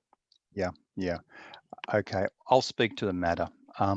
Look, I actually agree with Kyle's comments earlier, Councillor McGregor. I championed land care when we had less than 10 land care groups as mayor in 2003 and got the community together with $60,000. And we've taken it up at that time when I finished that role to about 114. I don't know how many we've got now, but you do get an exponential outcome for every dollar you put into this area. It's not rocket science. However, I see this as two debates. That's my genuine view on the goodness of what we're trying to do here, but it's just how we arrive at it, gentlemen, ladies. You've got a $65 million loss that this council's looking at over its term already, and that's without COVID sitting in there. You know, you've got your $5 million in your first year, Gillian. You've got 20 million in this year, and you've got 35 million in the next year. I don't make these figures up. They're the figures on the public record that we're going to be facing come the end of the term of this council, most probably more because we've got an extra year now. So if you're going, look, some might think the ratepayer money grows on trees. It just doesn't. Somebody's got to cough this stuff up. And next debate we're going to be having is going to be a rate rise. That's what we're going to go for. Or we've had the COVID problem. You know, we haven't cut the cloth too tight around COVID. We're already 65 million in the red. Let's bung a few more staff on. And as Councillor Marquette said quite rightly, it's just a death by 1,000 cuts financially. It's the as my accountant says, it's the rats and mice. Councillor Best, sorry, we have a point of order. Councillor Hogan. Thank you, Madam Mayor. Can we stick to the motion, please? The clock's still running. That's not. We need to stick to the motion and not all the other stuff that's been brought up time and time again up every meeting. Well, unfortunately, I have to be the voice of question when it comes to the ratepayer purse. Someone's got to call it for what it is. Right, I fully agree. Can we I am debating it. I fully agree with the issue that we're debating and the injection of support to our land care, coast care, dune care community. And don't forget, there are a whole plethora of other volunteer groups that could equally benefit from such an initiative. You can really get some bang for your buck. But councillors, you've got an extra 400 staff on the books since you've been elected. Don't you think you should ask a couple of questions? Why is that? What are we doing about that? How are we funding it? How are we going for natural attrition? What's our retirement look like? What's our exposure? What is our long-term exposure to this? When does it cease growing? When does the ratepayer stop paying? I mean, you just can't keep putting your hands in the pocket of the ratepayers, guys. I know this is not what I want to say. I'd love to just keep going to the candy shop and doing this stuff. But at the end of the day, the piper must be paid. I know you don't like it, Gillian. I don't like it either. You know, at group training, I've got to pick winners and losers. I've got to stop spending in certain areas or I'll go broke. It's just the way it is, Councillor Best. You've got to stop doing it. In this game, we've got to actually call it. And I think out of 2,500 staff, we should be able to find quite a handful that can help out in this and all the other volunteer groups we should be supporting. Councillor Best, thank you. Councillor McGregor is moving that we move that the motion be put. We have had 2 for, 2 against, so I will have to call it to move. I understand you've got questions, but I've had somebody put down that they want to move the motion be put. All those in favour of move the motion be put, please raise your hand. Councillor Sundstrom, Councillor McGregor, Councillor McLaughlin, Councillor Mertens, Councillor Smith, Councillor Hogan, Councillor Greenaway, Councillor Matthews, all those against. Councillor Best, Councillor Marquette, Councillor Burke, Councillor Pillen, Councillor Gar. The motion is carried. I will therefore give the right of reply to Councillor Hogan. Thank you, Councillor Hogan. Thank you, Madam Mayor. Just in response to some of the things that were brought up, you're quite right, Councillor Greenaway, about the survey around liked the name or didn't like the name or really didn't care. They were the 3 options that people came up with. I think in essence, it's not about the name. It's actually about the what this strategy proposes to do in the 4 areas that we talked about before. It's the essence of it. I think we need to stick to what this is about. And when you mention COVID and you mention all the other things that have gone on prior to this, we talk about bushfires, we talk about floods. Who are the ones that are out there in the environment who are actually preventing the floods in our dunes, around our lakes? It's actually all of our volunteer groups. It's not our staff, it's our volunteer groups. So for every $625 an hour You work that out and do the maths, and the investment by our council is worth it for our environment. Bushfires, same thing. Who is the people that were running around feeding the animals and cleaning up the mess? Volunteers. Yes, staff had some input into storm damage. However, we can't discount the effort and what these people do for the environment that we don't see unless you actually work with them and see what they've done. I can see what they've done in Budgewoi. They've actually protected the whole peninsula from floods in the work that they've undertaken. It's incredible. And sorry, Councillor Marquette, but I don't know where you've been since COVID, but I've been advocating for teachers and nurses not to be on the dole queue. So it's not just about businesses. There's a lot of areas that have been unemployed through COVID. It's not just our businesses. Yes, that's important. Let's get the economy going, but it's an overarching thing. But we're only a person sitting in the middle of this urban environment, and it's actually the natural environment that protects us, and we need to actually put some input into that. And as you can see, I feel really strongly about that. And I know you're shaking your head, Councillor Marquette, but it's important. And when you say we need jobs, that's exactly right. So what people can learn through land care, bush care, removing graffiti, imagine all those little social enterprises, all those sole businesses that can start just by having a little bit of experience. So one thing leads to another, and that certainly does lead to employment.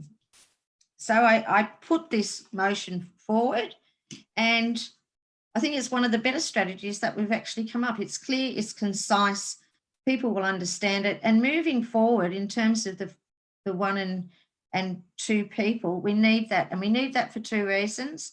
We need it to increase the participation from another 10 and 20 land care or bush care groups. We also need some leadership in there as well to pull all these groups together and to really take it off, especially in terms of citizen science, the propagation and regen of our whole environment. So I fully support this, Thank you, Councillor motion. Hogan. Thank you. Thank you, Councillor Hogan. I will now move the motion as put by Councillor Hogan, second by Councillor McGregor. All those in favour, please raise your hand. Councillor Greenaway, Councillor Matthews, Councillor Holstein, Councillor Sundstrom, Councillor McGregor, Councillor Mertens, Councillor Smith, Councillor Hogan. All those against?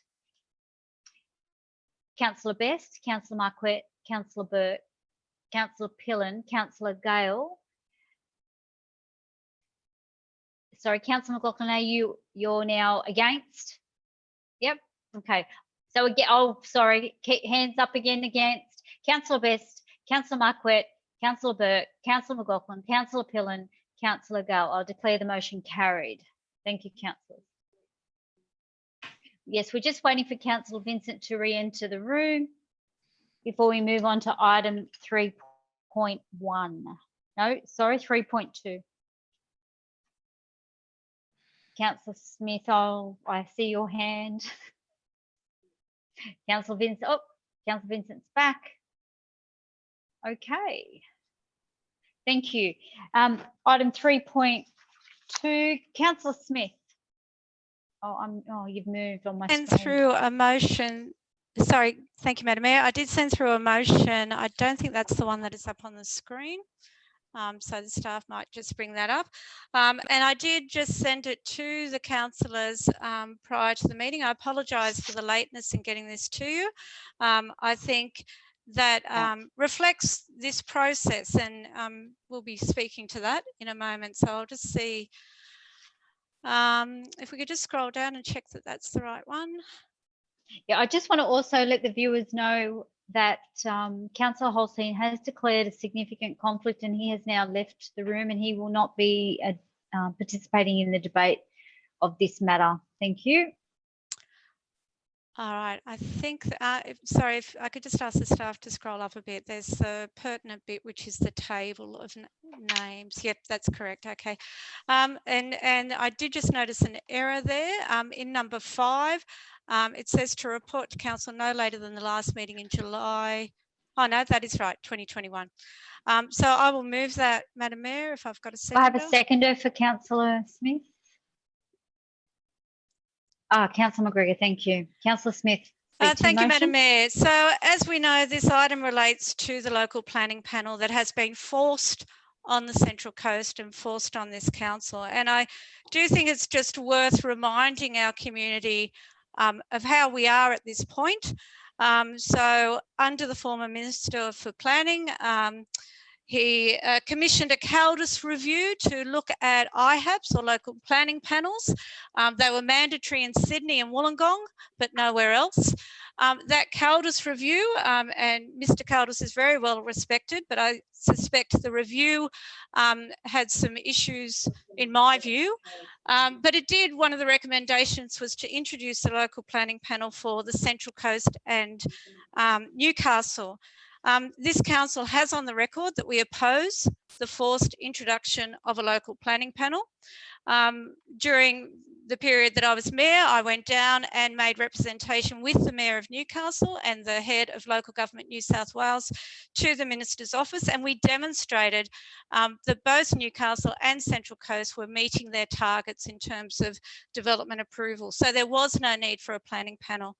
That was after Mr. Stokes took office, and sadly, for whatever reason, and I think the reasons would be interesting to know, but it's certainly not about planning, in my view. For whatever reason, the Minister has directed Council to form a planning panel. So that's where we are now. The planning panel consists of 4 members. One of them is a community person, and it's very clear in the Act that that person is a representative of the local community. So I want to thank all of those people that submitted an expression of interest. I know they genuinely have a desire to represent the interests of the community. I am concerned about the process that Council went through, and you know, in many ways very disappointed. I'm not certainly by no means pointing the finger at staff. I think it was perhaps a result of the timeframes imposed by the state government. So the staff have gone through some kind of process to assess those EOIs. I'm disappointed that we didn't have more information about that process available to the councillors. But we did get copies of the EOIs on last Friday. So, you know, the staff made their recommendation, but I think what's really important here is the councillors know their ward, the councillors know their community. So though I very much respect the staff's recommendation, it really did need that check with the councillors to say, you know, how is the community's concerns, which is the purpose of that community member, going to be best reflected in that local planning panel? So certainly I reached out to councillors today, which was the earliest opportunity to do that, spoke to as many councillors as got back to me, and I could. And so the recommendation on the screen, I think, is as a result of those discussions. And I'm hoping that there will be majority support for it. What I did want to point out is that my reading of the information that was provided to us is that we can appoint a person for each ward, a community person for each ward, and also an alternate. We can appoint them for up to 3 years. So this motion is about appointing them for, I think it was 14 months. And the reason behind that is that after 12 months, we have a role in preparing a report, and Council also has a role in monitoring the panel. I think after that 12 months, Council should receive a report and decide on where they stand in terms of the local planning panel. And again, if we're found it's incredible and amazing and you know, can produce fair and address the community's concerns, then great. But if it's not, I think we should be lobbying the Minister to reconsider this forced panel on our community. The other things I did just want to point out and highlight that the list of panel members there, there's 1 or 2 that did not indicate. So, Councillor Smith, your 3 minutes have expired. So can you wrap up? Yes, I will, Sorry. Madam Mayor. If you don't Thank mind you. me just explaining that, because I think it is relevant to the motion, and then I'll wrap up. Just that list of community members, most of them identified the ward that is shown there. There was one that was just on the border, and there was one that identified a different ward. So I would ask when the staff or when the CEO writes to them that if there is anybody that comes back and says, well, yeah, I wanted to do a different ward, that we transfer it to the alternate person, but I don't expect that will be the case. Thank you, Madam Mayor. Thank you. Councillor McGregor. Thank you, Madam Mayor. Look, it would be hard to summate everything after that excellent display that we've just seen, but there are another couple of issues that do need to be raised around the imposition of this panel, and it is an imposition. We need to be clear on that. And one of which is the unfunded, uncosted aspect as to how much this is going to cost. So we're considering from some estimates that it could be at least 400,000. We just wasted a half an hour of everyone's time arguing about volunteer groups, but now you're going to see the same pseudo fiscal conservatives go and vote for an uncosted imposition of $500,000 upwards every single year to council. So councillors should be considering the economic impact of motions and votes on things, and this is one which has been forced on us as part of the cost shifting agenda of the state government, which is disappointing to see, but that's the nature of things. One thing that I will say about this alternative resolution rather than the other one is with the change of the community members, I believe that they enhance that. It's a superior selection there. I did take the time today to go through all of the paperwork, all of the applications and expressions of interest that were uploaded onto the hub. And I did read through every single one, and there were some standout names, and there was quite a lot of names to go through, but there were some people with very impressive credentials and CVs that initially weren't getting a look in. So I think it's important that we are giving them a Guernsey here. So unfortunately, as we have as a council consistently opposed the imposition of this ridiculous and egregious body over the top of us, which has little merit and no real official justification as an entirely political move against this council and its staff, we do have to lump the fact that it's going to be put in anyway. So it's better if we're going to be forced to have this put on top of us, that we are able to have some say over it and some influence on the process to ensure that the community representatives in particular are genuinely reflecting the views of the community and making an informed decision on these developments based on that. When it comes to the state appointed panel members, I'm familiar with them. I've worked with some of them before on the Joint Regional Planning Panel, as is Councillor Burke, and I have no question over their capacity and their integrity. I think that they did an excellent job on the JRPP and they'll do an excellent job on the LPP. But it's important that these people are supported by local voices and that local voices are heard, and that there is genuine consultation and investigation of the submissions of locals. And that's where these community panel members come into play. Unfortunately, this body is going to be pushed through regardless, but with it being pushed through, we need to make sure that we're getting the best possible outcome that we can for our community. And the only way to do that is to support this amended resolution. To simply vote against this imposition of this panel is not going to achieve anything. It would be a protest for no purpose. And to endorse it without changes would be to provide a substantial outcome for our community, and to basically be spitting in the face of our local residents and the kind of Central Coast that they want. So I encourage my fellow councillors to vote in favour of the alternative resolution that you see on your screen, and I commend it to the councillors. Thank you, Councillor McGregor. Councillor Marquette. Thank you, Madam Mayor. Madam Mayor, I'd like to move an amendment, if I could, please, which would be the original motion. Right. If I've got a seconder. Councillor Gale. Councillor Marquette, feel free to speak to it.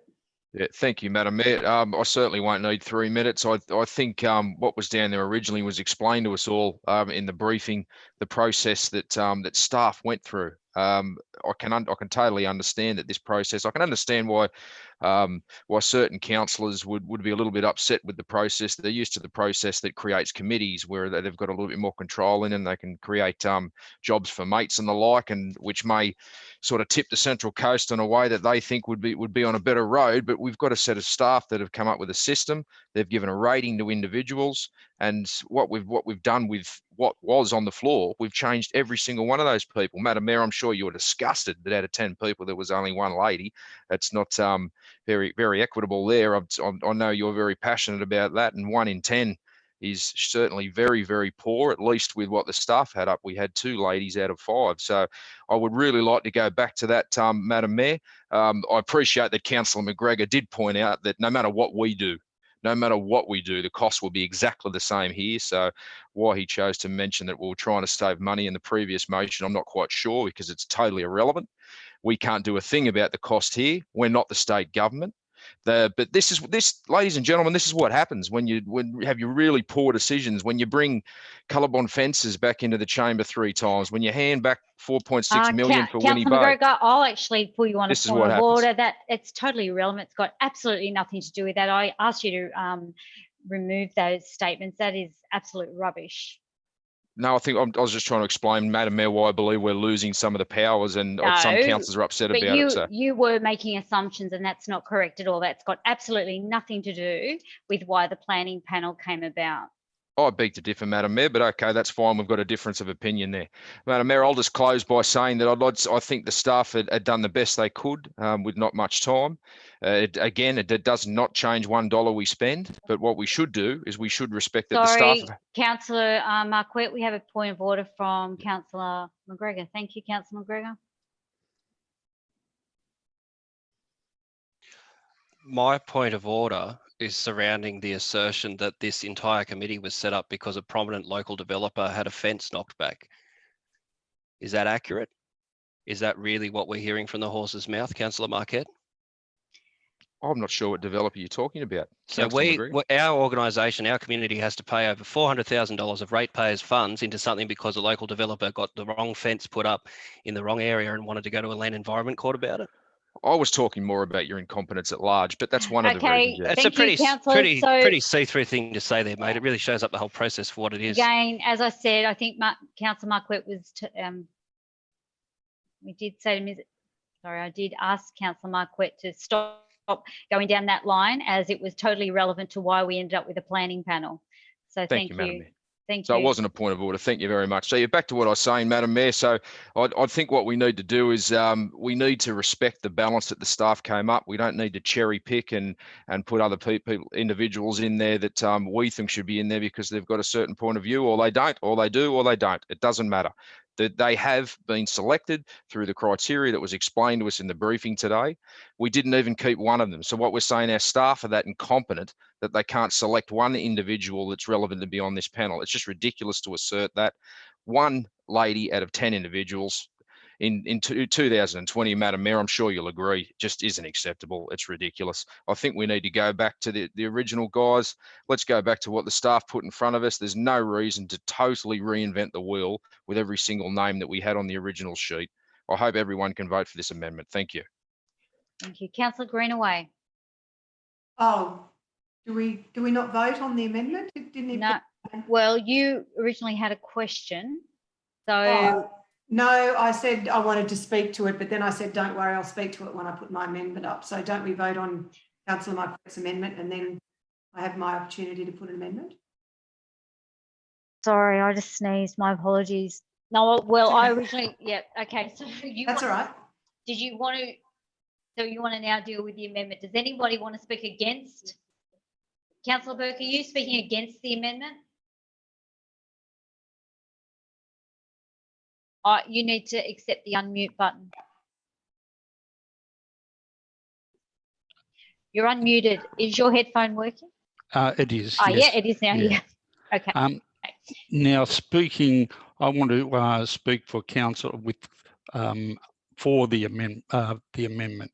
Well, can I just ask, is there anybody that wants to speak against the amendment that Councillor Marquette put up? Because we've had one for the amendment. Now we can, Councillor Smith. So Councillor Burke, I'll just put you on hold for a moment. Councillor Smith, you're speaking against the amendment.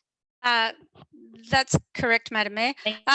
Look, I think with respect to Councillor Marquette, I think he fails to understand that these community panel members are being appointed to represent the community. And I do understand that the staff went through a process. As I said, I have concerns about that process, and especially that we haven't been able to access any of the information that outlines how they got to those conclusions. But I do assume, and I do understand that there's been a lot of time pressure in this process.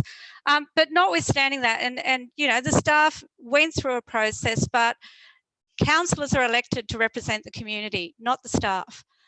These positions are being appointed as community representatives. So the staff are not best placed to make that final decision that says how these individuals can best represent the community in our wards. It's the councillors that are best placed to do that. And that's what my motion said. I know Councillor Marquette, and it's unfortunate that you didn't get back to me today, Councillor Marquette. It would have been good to have had that opportunity to talk to you and get your views after you read all those EOIs, as I'm sure you did. So I'll be voting against the amendment. Thank you. Thank you, Councillor Smith. So I can now, oh, sorry, Councillor Burke, you want to speak for the amendment? I'll speak for the amendment, Madam Mayor. As you know, I'm on the JARP committee with Kyle as well. So I'm speaking from some of the experts that are on the committee now, and they've got excellent credentials. They're very professional and they do a very, very good job. And I think they'll make some great decisions for the Central Coast. There's been, why has this all come about? I think it's come out because what even happened with the JARP, why that was formed. It's been going for quite about 7, 8 years now, but the vocal minority have had their say all the way through. I'm not a planner. I don't present to be a planner. I want experts to do the job, and that's what's happened. So let's do our job as councillors and just keep moving on and let the experts do that job. Thank you very much. Thank you, Councillor Burke. Do I have anybody speaking against the amendment? Councillor Mertens. Thank you, Madam Mayor. Yeah, I think Councillor Burke makes an interesting point about wanting the experts to have their say. And the experts do have their say. The staff are experts. The staff go through the rigmarole of making sure that everything that does come to the chamber is to their mind satisfactory, is to their mind applicable to the planning instruments that we have. What we are supposed to be doing as the councillors, and what will very soon be stripped away from us, is to make a decision based on what we as community members think about these projects. It's a terrible, terrible night tonight that we are sitting here having to debate that our own demotion. It's to strip local government of development planning approvals is just the next step in terms of depowering local government. State governments, of course, love weak local governments. It means we can't stand up against them. It means we can't fight for our cost shifting to be returned to us. And to take this back and to put it into the hands of a chair who is not a local and is not someone who necessarily knows our community, to put it in the hands of two expert members, as they're called, who are planners, who are developers, who don't necessarily live in our region either. We have an important role to play in making sure that we choose community members who we are satisfied with as councillors, who will soon be taking our role in deciding development applications. And I think that this amendment does not give that the scrutiny that it needs. And what the motion change that the Deputy Mayor Smith put up, that I support, actually does. We worked through it today. I worked through with my colleagues and looked through every single one of those EOIs, and I have serious questions about how some of those original people were put onto that list. What made them the choice? We don't know, and we didn't make that choice. So I'm very pleased with the amended list. I think that represents a great mixture between experts, professional planners with decades of experience, but also just general community members like most of us are. We all got elected to council for a reason, and that was to shape our region. And I'm sure a lot of these people as well. So I do welcome Councillor Smith's changes, and I do welcome the names that have been added to that list.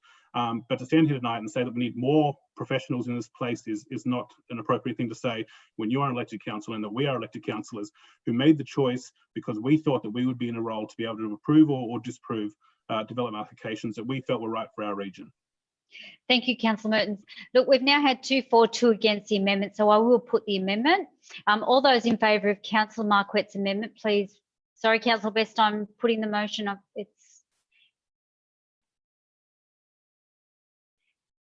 Councillor Best, I'm putting the motion. All those in favour of the amendment, please raise your hand. Councillor Marquette, Councillor Burke, Councillor McLaughlin, Councillor Pillen, Councillor Gale, all those against? Councillor Matthews, Councillor Greenway, Councillor McGregor, Councillor Mertens, Councillor Smith, Councillor Holstein, sorry, Councillor Hogan and Councillor Vincent. I declare the amendment. Sorry, Councillor Best, are you not voting? No, that's an abstention then. Thank you. I declare the amendment lost. I now revert back to the motion in the name of Councillor Smith. Councillor Best, did you have a question of Councillor Smith? No? Okay. I had a question of staff. Well, do you want to ask a question I've sat here for staff? 20 minutes waiting to ask it, and I messaged Shane and I text you. Well, I don't have any. The way we're doing things is via that chat. And my message is 10 minutes ago, 15 minutes ago to Shane. Lisa, sorry, I did it. Sorry, it hasn't been. Well, it's here on my screen that Greg sent it. Question to Scott. I even text Scott the question before I asked it. I'm organising it. Right, question to Scott. Scott, you got the questions. Well, you got to help people. Scott, may I, Mr. Cox? Sorry, I've got a point of order from Councillor Sundstrom. Councillor Sundstrom. God, here we go. Thanks for the attitude, Councillor Best. And I know I'm going to be thanked by you again for my contribution. But tonight's meeting, you, as you seem to do in all meetings, refer to councillors and staff members by their first name. We have a practice, and you should be sticking to it. I'll ask the Mayor to bring Councillor Best to order and ask him to refer to people in the correct manner. Thank you. Thank you, Councillor Sundstrom. Yes, Councillor Best, if you could just remember that you're to address people by their full names. Thank you. And title. Thank you. I'll unmute you. Scott Cox ask you, there are many saying that that it's been taken off the council and the councillors, the community consultation and all that stuff. But if you could just, because we've got community watching this, we're not in a closet here, guys, we're on public exhibition. And I'd like the public to understand what is the process for them and their important business that they wish to transact through this council. So what's the process when an application comes in that goes to this panel that goes through, just so we can all see where the public opportunity lies for consultation, transparency and communications with the system. And I have a supplementary question, Madam Mayor. Through you, Madam Mayor. Councillor Best, whilst the thresholds are different for a local planning panel as opposed to a regional planning panel, the process would be very similar in terms of the fact that a development application would be lodged with council. It would then go through due diligence checks before it's put out on public exhibition. Then once community consultation is held, the assessment phase continues. A report would be prepared and a report would be sent to the local planning panel, not dissimilar to the regional planning panel. That would be the process. What has, I suppose, one of the questions that I suppose hasn't been answered, should and when or if a panel does commence, is the fact that how do councillors get involved into the process? There are a number of different ways. In the past, there have been information reports to put up to council after a report is sent to a regional planning panel, and council is invited to make a submission to that application. So also in taking this course, there is, whether we like it or not, a fairly unsavoury track record in local government across the state and the nation with inappropriate and corrupt practices. By taking this panel into place, it takes the councillors out of that vexing role, sometimes perceived, sometimes actual. So it makes that distance, doesn't it, Mr. Cox, Scott? I believe that was the intent of it. Yeah, I thought so too. I thank you for your answer to the community. Thank you, Madam Mayor. Sorry, thank you. Councillor Greenaway, you're next. Yes, Councillor Sundstrom, you're after Councillor Greenaway. Thank you. Thank you, Madam Mayor. I just wanted to ask the mover of the original motion, Deputy Mayor Smith, whether she would accept a small amendment. And I just think it's really just to note an historical fact, and that is that that Central Coast Council has opposed the introduction of the local planning panel.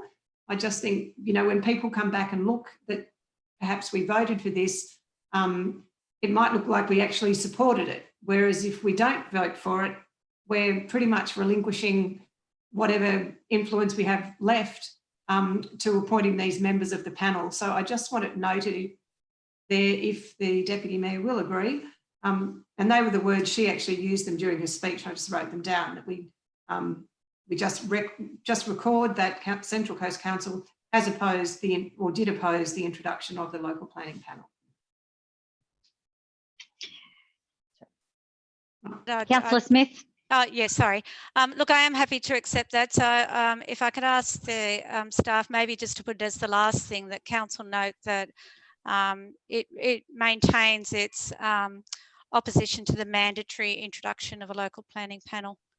So you want to change the words that's up there. So we've got that council note, the Central Coast Council did oppose. So what are you suggesting? Oh, no, that's fine. That's fine. Yeah. Can you see it up there?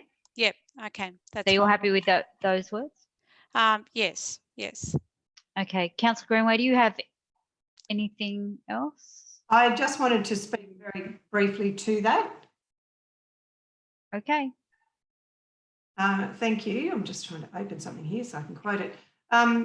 The reason I wanted to add that is, as I said, just for historical purposes, so that people will know when they look at this that it wasn't like we were raising our hands happily. We were raising our hands reluctantly. I have been contacted by a number of community members who've expressed their most serious and grave concerns about this panel, and I'd have to describe their general emotion around the issue, ranging from despondence to despair. Like, no one that contacted me was like, this is the best thing that ever happened. They were all feeling that their election of their councillors was being superseded by this panel, that even though we are in a way electing them now, it's not really with a great deal of choice, because if we don't choose people tonight, there is the potential for the state government to come and make their own choices of who will be on this panel. So when we have a choice of having nothing to say or a tiny bit to say, we chose the tiny bit. It was, but as people in the community have stated, this will stick in their craw for quite a long time, and I hope they will remember it at the next state election. But a couple of the things that people have said to me is that they feel that this panel will be less accountable to the community, as the people on it aren't able to be voted on and off by the by a local election. There will be less visibility and scrutiny around the decisions. There will be an unnecessary cost of around $400,000 per annum, which is just an additional ongoing burden to the community. They're particularly aggrieved by the fact, as I mentioned, that the panel members are not directly elected by the community, and they feel that therefore they will not be reflecting community views, or necessarily anyway, or the values of the community. So I just really felt that little amendment, extra sentence, just to note that we did oppose this, that we have listened to the community, and it's just really by way of explanation to people that are listening and just thinking this can't be happening. It is happening, but it was the lesser of two ills, I believe, I hope, and I just needed to put that on the record. Thank you, Mayor. Thank you, Councillor Greenway. Councillor Lundstrom, I know you have a question. I'll allow it. We have expired our 30 minutes, so if you could be really mindful. Yeah, absolutely. Very quick question, and it would be through you, Madam Mayor, to the CEO, Mr. Murphy. In the undated letter from the Minister for Planning, Mr. Stokes, in the second paragraph on the third line, Mr. Stokes says that, or suggests that the panel will be accountable to council. I wonder what form that accountability might take.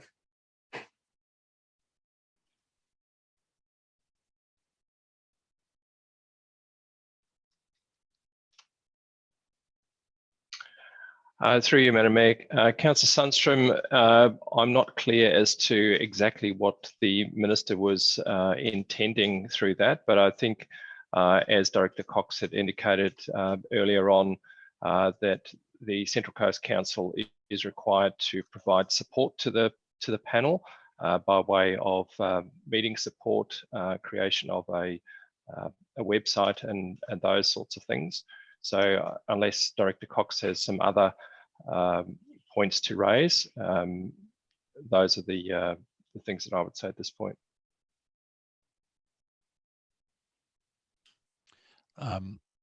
Through you, Madam Mayor, I'd probably just add to which I mentioned previously, to maybe the monitoring of the accountability might be in terms of monitoring the panel, in terms of the costs, the actual delegations, the amount of applications that are going through to the council, whether or not there's a monitoring role there as well too, to see in terms of not so much the merit in terms of decision making, but in terms of the functionality and practical logistics. So I take it that not only has the process been unsteady in relation to deadlines that have been placed and communications that have been going backwards and forwards, undated, etc. But the whole council in this matter is uncertain. We don't know what a phrase that the accountable for council actually means. Thank you.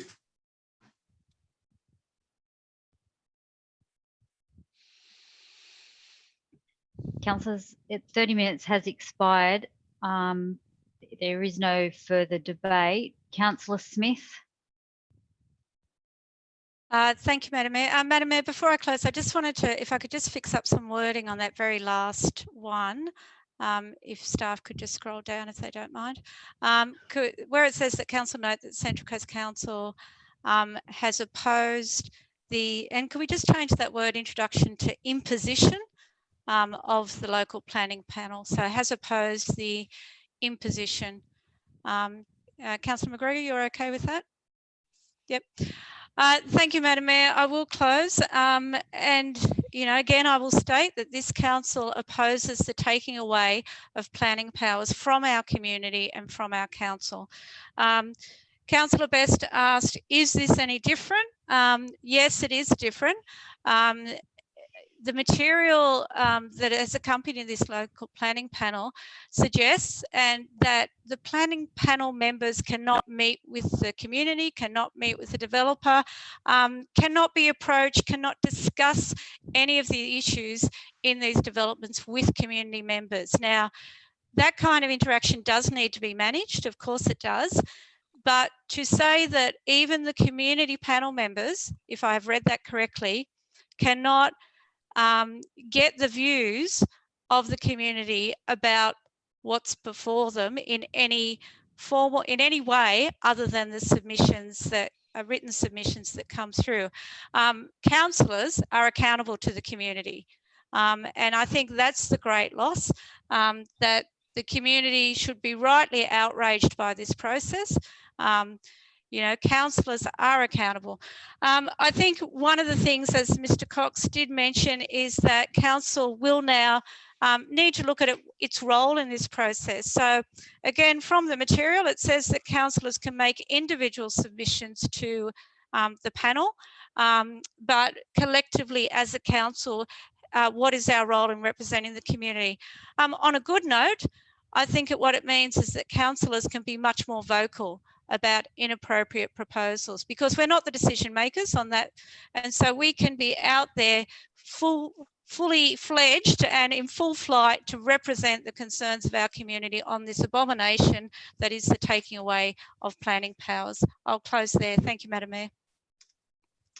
Thank you. Councillors, I'll therefore put the motion as moved by Councillor Smith, seconded by Councillor McGregor. All those in favour, please raise your hand. Councillor Greenaway, Councillor Marquette, Councillor Sundstrom, Councillor Mertens, Councillor McGregor, Councillor Smith, Councillor Hogan, Councillor Matthews and Councillor Vincent. All those against? Councillor Burke and Councillor Gale.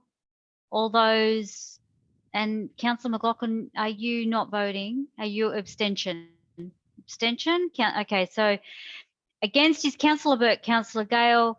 Hands down. Abstention, Councillor McLaughlin.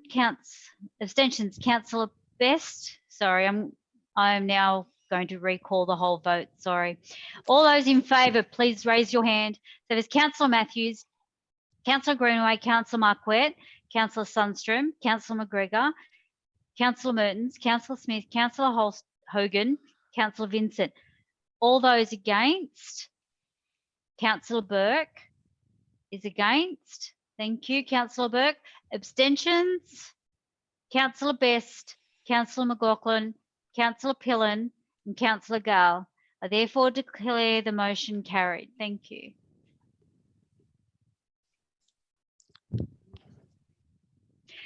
We're going to ask Councillor Holstein, but I do note that there's a few people requesting a short 5-minute break. So if we can take a quick 5 minutes. So the time is now 8:51, so 5 minutes. So if you can be back by 8:56, we'll be starting the meeting. Thank you.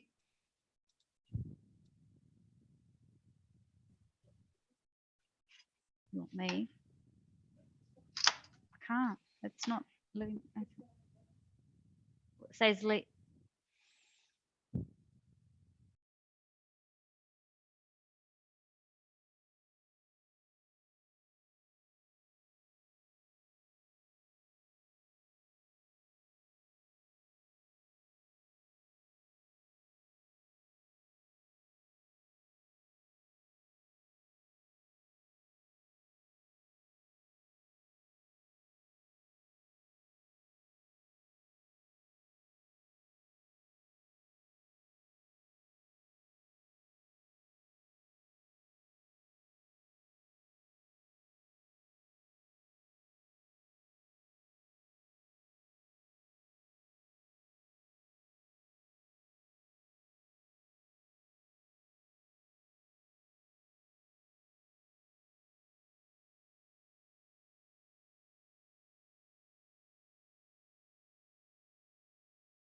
next.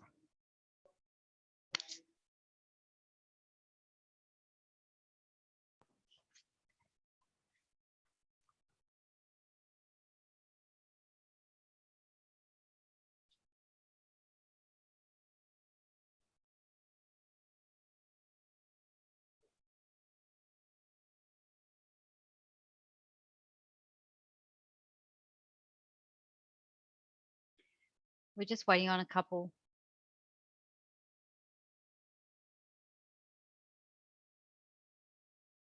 Did you hear me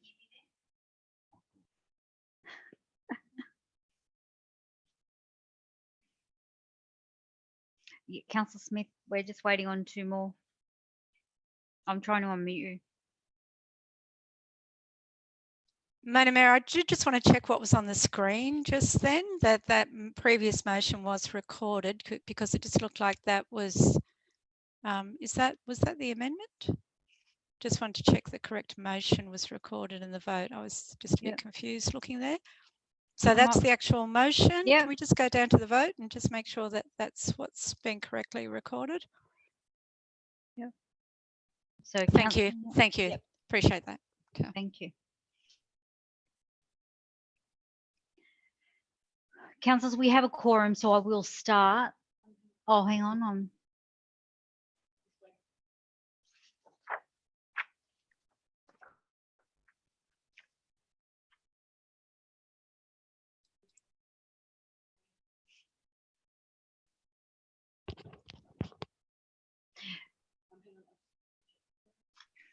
We're just double checking. We're just making sure that Councillor Gale and Councillor Greenway are able to get back on.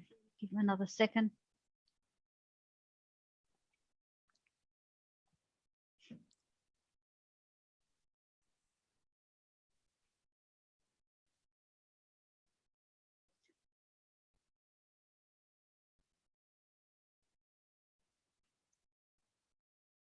Welcome back, Councillor Greenaway.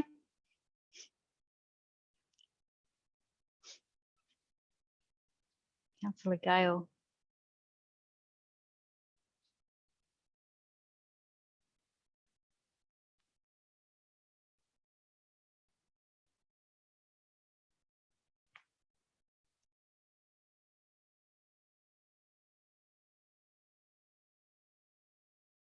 Councillors, will make a start and we'll try and get Councillor Gale back on. Thank you. We are now moving on to item number 3.3, which is the internal ombudsman charter, and I believe Councillor Smith. Madam Mayor. Thank you, Madam Mayor. It's basically accepting or adopting what was put in the report, just with one minor amendment, and that is 8.1. The change there, excuse me, is just where it says inform of the progress of the complaint. I've added in at a minimum of a monthly basis, or until the matter has been either resolved or closed. And then part 2, I did just notice that there is a recent report from the Audit Office dealing with local government, and I thought it would be useful, and hope the councillors agree, that we should invite somebody from the Audit Office to provide a presentation to councillors. So that's what I'm moving, if I have a seconder. Sorry, Councillor McGregor. Thank you. And Madam Mayor, I don't need to say much more. It's certainly not a criticism of the Charter or the work of the internal Ombudsman. Just one comment is that I note, when things go to the Ombudsman, it can be quite a while before you hear about whether your matter is progressing. And so it was just introducing a bit more of a progress feedback to say that something is in train. So that's basically the substance of that. Thank you. Thank you. Councillor McGregor. I think it's self-explanatory. What's on the screen there, everyone can read that. It shouldn't be controversial. I'm happy to have it go through without speaking further to it. Thank you, Councillor McGregor. Do I have any opposition to the motion? No. Do I have any questions of the motion? No? Okay. Well, it looks like it's pretty good. Councillor Smith, write a reply. No? No need. Thank you, Madam Mayor. Thank you. I'll now put the motion as moved by Councillor Smith, second by Councillor McGregor. All those in favour, please raise your hand. Councillor Matthews, Councillor Best, Councillor okay, Councillor Marquette, Councillor Burke, Councillor Sundstrom, Councillor McGregor, Councillor Pillen, Councillor Mertens, Councillor Smith, Councillor Hogan, Councillor Gale, Councillor Vincent, Councillor Holstein, Councillor McLaughlin, and myself, Councillor Matthews. All those against? Abstentions? Councillor Greenaway, I declare the motion carried. Thank you. The next item is 3.4, the Tourism Management Review. Councillors, do I have a mover? Councillor Vincent. Seconder?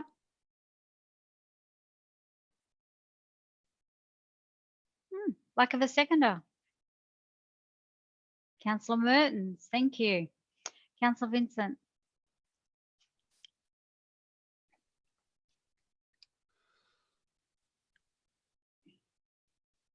How does that look? On now?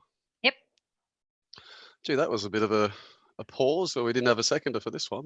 That surprised me, but we got one. Thank you for that. If it's okay, could I ask some questions through to the staff who put forward this report before I'll formally move it, but through you to Director Vaughan. Are you there, Julie?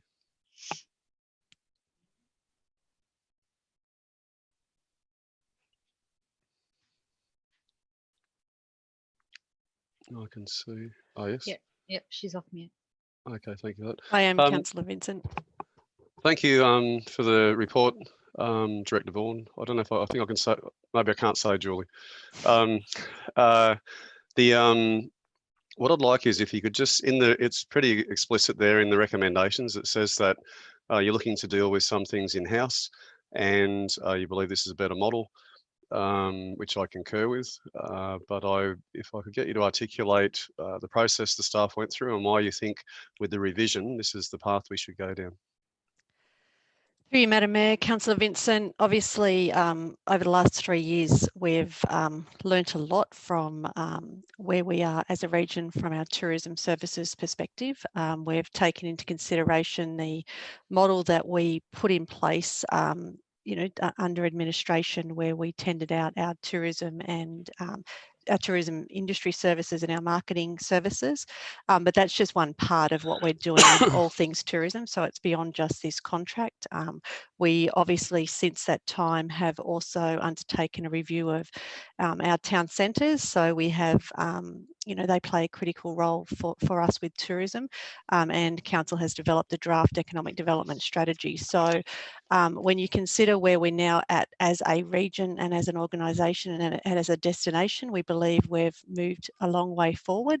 We believe that we have enhanced our specialties in-house. So we think that we're well placed to expand the coordination internally across a number of the areas of the organisation, but we also recognise that there are specialist skills, particularly in the digital and creative areas, some of the public relations and industry services. So we're still seeking support of specialist areas, but we believe that the management, we're much better positioned now to do that in-house.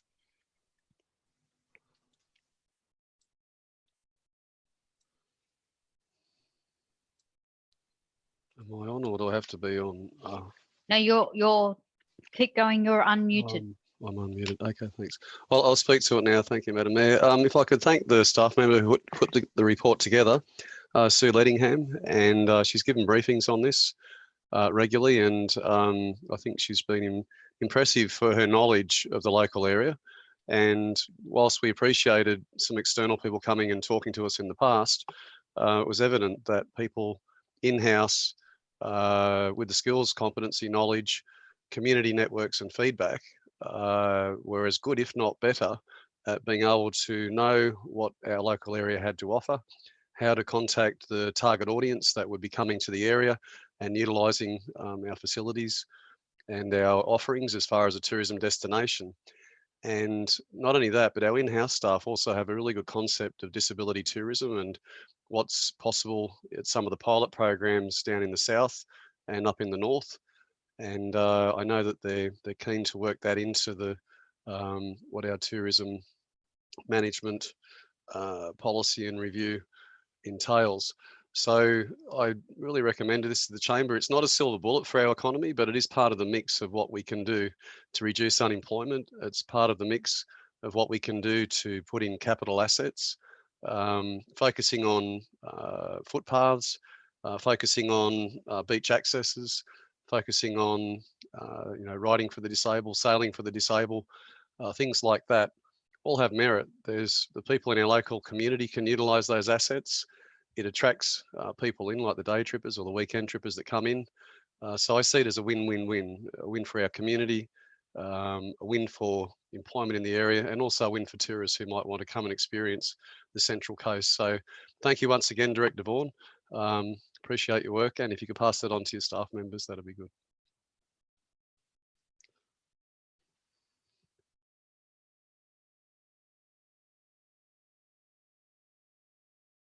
Councillor Mertens.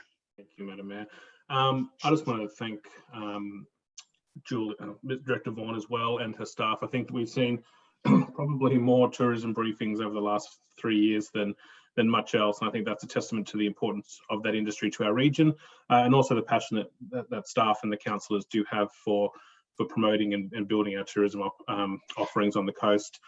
What I want to say is I think what Director Vaughan said about having the in-house skills and bringing those back in-house is a testament to our staff. It's a testament to people who live here in the region, also wanting to work here and trying to promote that to other people. I think that it's a great reflection on us and also to Director Vaughan for the staff that she has who are working so hard to promote our region. I thank her for that, and I think this is a fantastic move to bring some of these services back in-house. We can do it, we will do it, and I think initiatives like the 1,000 Little Things just go to show the amazing things that we can do and we do have on offer, so I'm looking forward to seeing some of this come into practice. Thank you, Councillor Mertens. Councillor Smith, you have a question?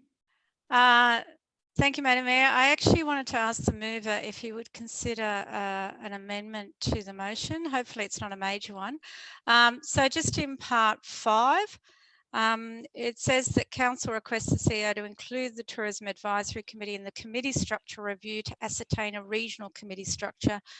I would just ask if we could change that to, and I'm just trying to find where I had some wording, that Council consider a further report about a possible regional committee structure after referral to the Tourism Advisory Committee, and I'm happy to explain why that is.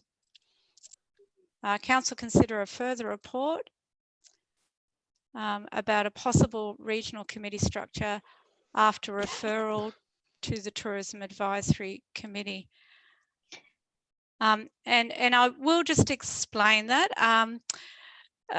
Look, I'm a little bit concerned, not overly concerned, but a little bit concerned at the enthusiasm to set up structures that sit outside council. I understand that, you know, perhaps some of our staff see that it has a whole lot of benefits. And certainly can bypass some bureaucracy, and I understand that's a frustration for us all. But my concern is it also diminishes accountability and it also diminishes governance. So I think we need to be quite careful as councillors about just endorsing staff going forward with a regional committee structure without knowing what that looks like and what are the lines of accountability. We have got some already that no doubt are doing great work, but councillors aren't in a position to ask questions, aren't in a position to raise concerns, and it is challenging to raise, you know, some of those, I guess, you know, to discuss how those structures might be improved when they sit outside council. So I just think that needs a bit of careful thought. You know, I think it's worth having the conversation with staff as to how, you know, what isn't working with the Tourism Advisory Committee, and there may be quite a few things that aren't working, but what, you know, is there an option to achieve what they want within our council structure already? So it's a question, not an answer, but I would just like to be a little bit more cautious about that. Thank you, Councillor Smith.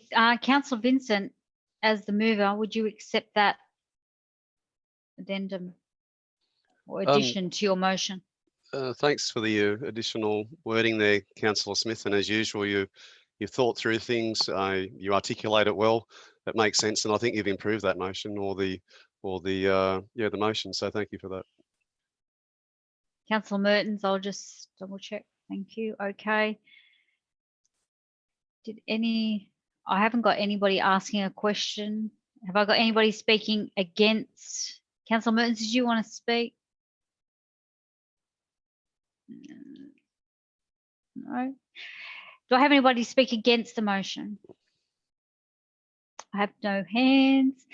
Councillors on, therefore, write a reply. Councillor Vincent.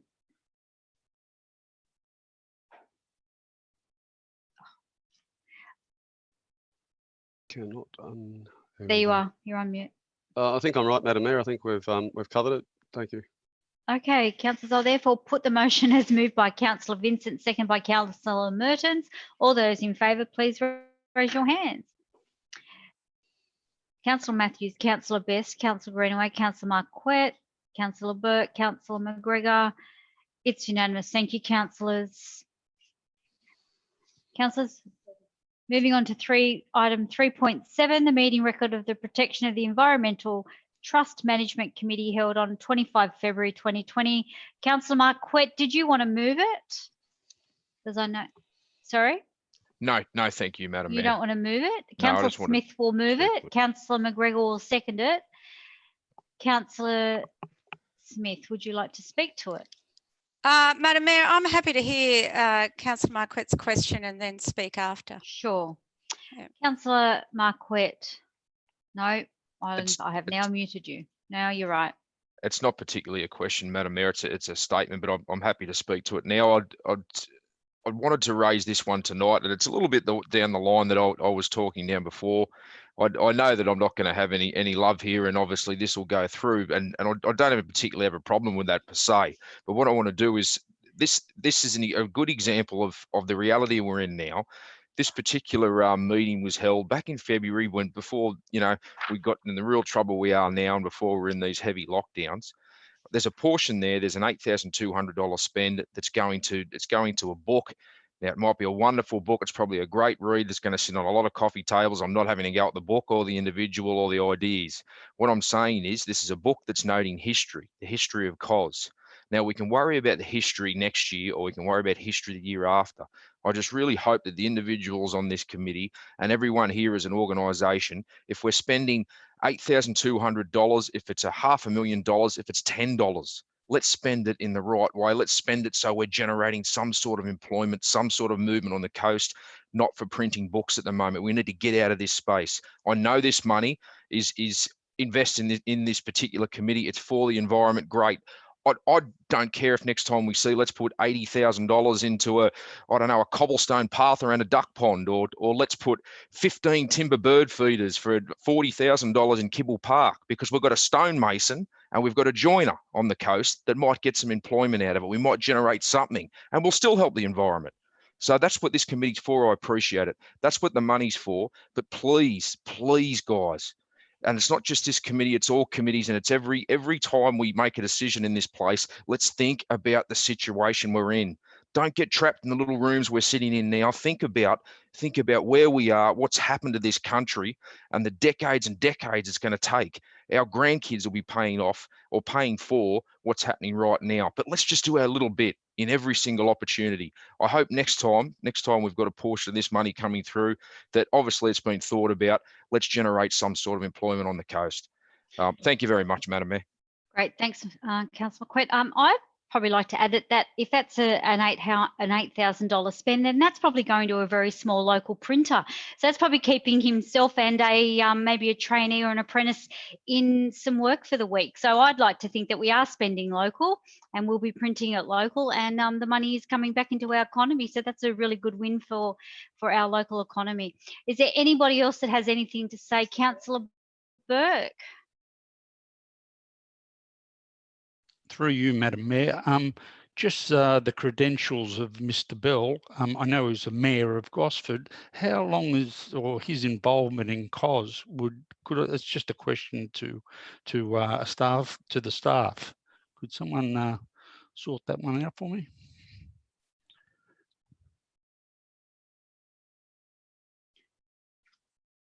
We're just finding. Okay. Thank you, Madam Mayor. Through you to Councillor Burke. It's probably something more that the Deputy Mayor can answer. I'm not aware of Mr. Bell's credentials as such. I know that he was invited by the committee to come and speak and was questioned by the committee. But Madam Deputy Mayor, would you be so kind, please? Thank you, Mr. Murphy. And look, I don't have an exact figure. Councillor Burke, I think as long as he was on council, and I think Mr. Bell was one of the long-serving councillors. Councillor Holstein would actually know the answer to this question, but it's probably at least, COS has been going for 34. So I would have thought Mr. Bell was probably at least 20, 25. And no disrespect to our staff, but I think the fact that the staff were unable to answer that question highlights the need for the book.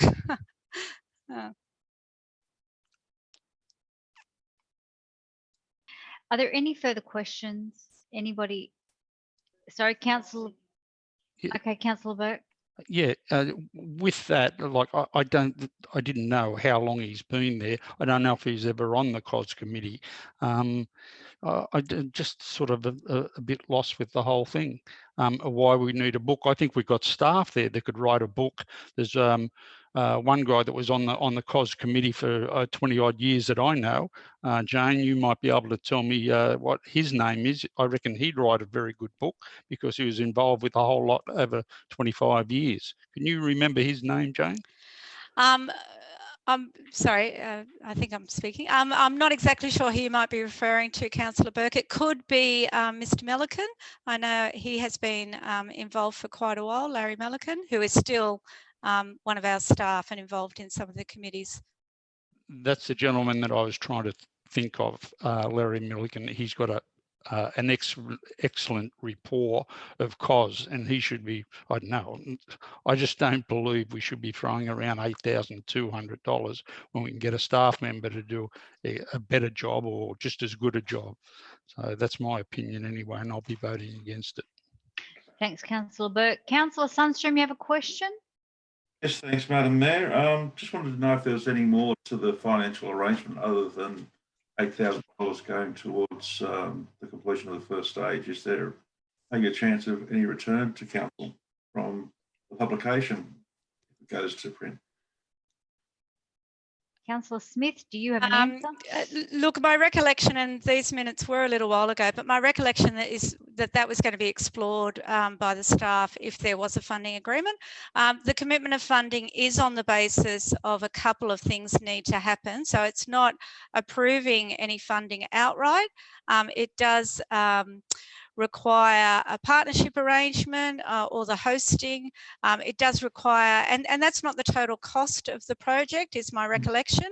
Mr. Bell would need to secure other funding in order for this money to be released. So it's a component of a bigger project. So it's in principle support based on those other funds being locked in. Yeah. Thank you. Councillor Holstein.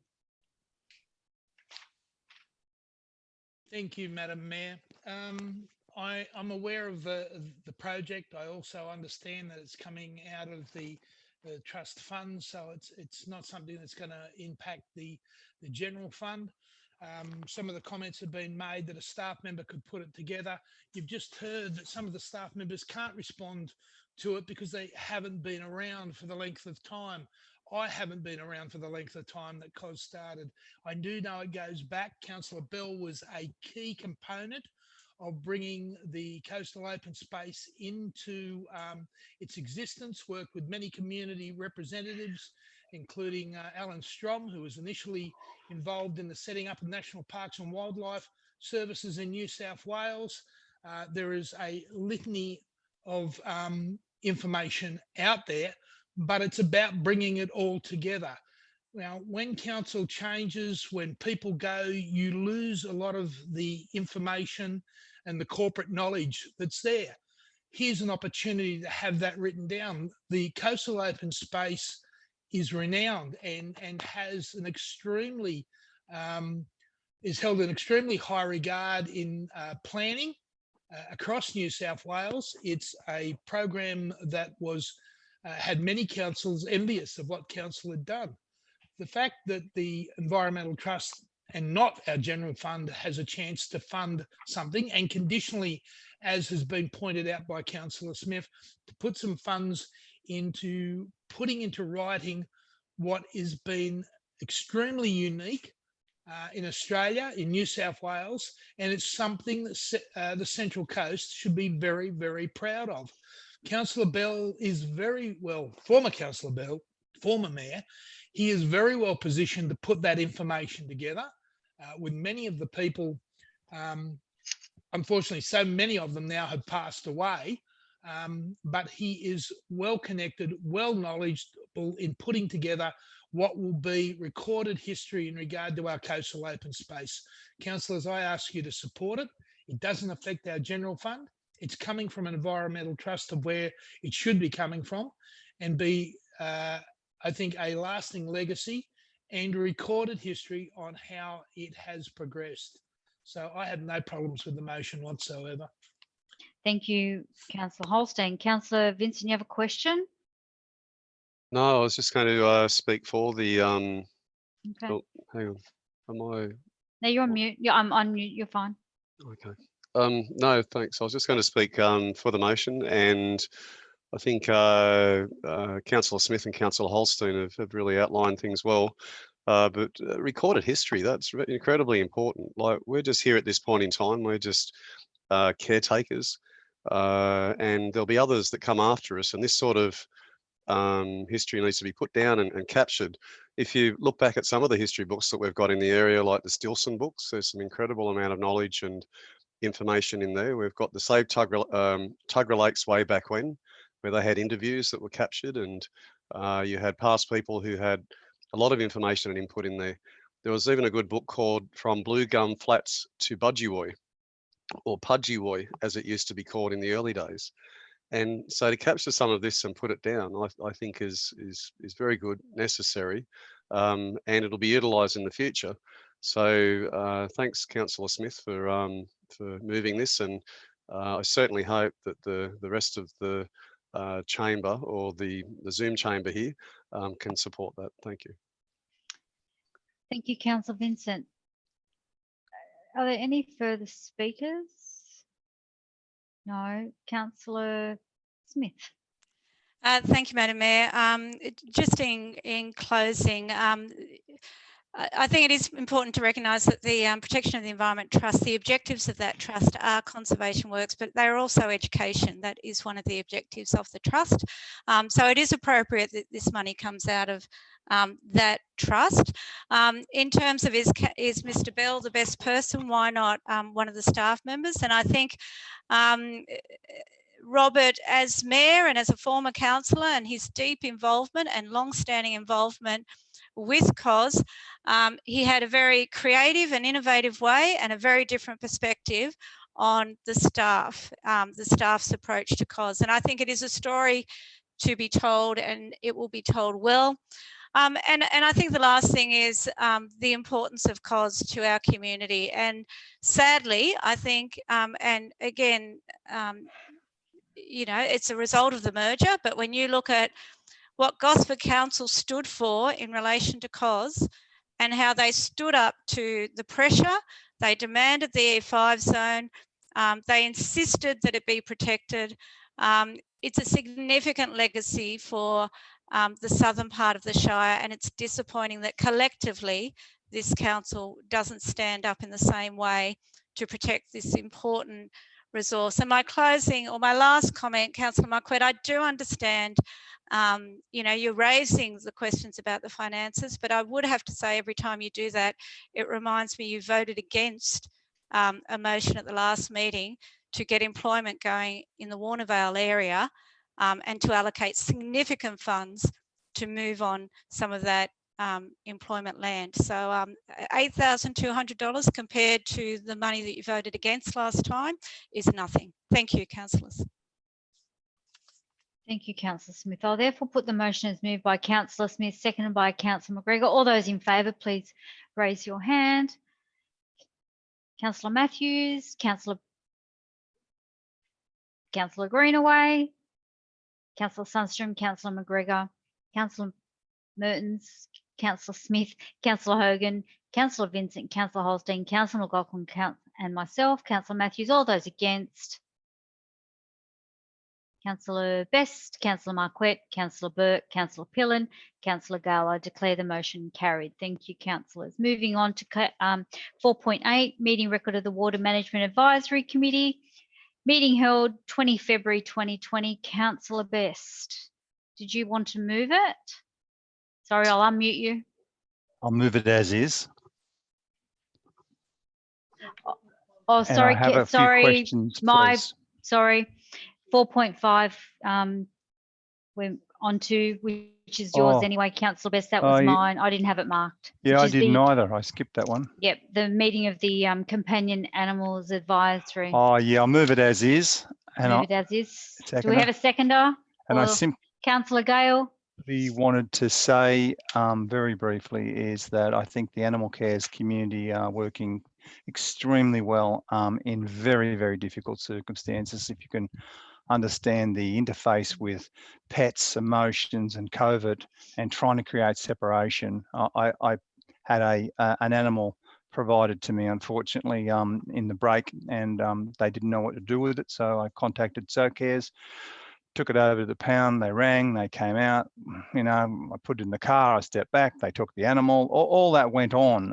And that's happening on our watch and our staff's watch. I know we bang on in this room about what's wrong in the joint, but that's one thing that I thought shouldn't be skipped tonight, just to say thank you to all those volunteers that are working in our animal cares facilities and all our volunteers. Thank you.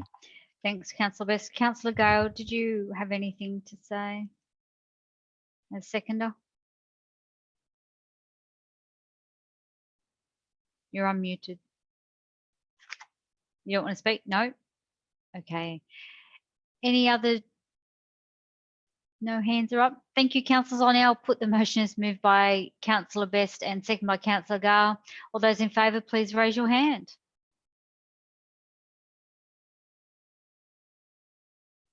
Unanimous. Thank you, councillors.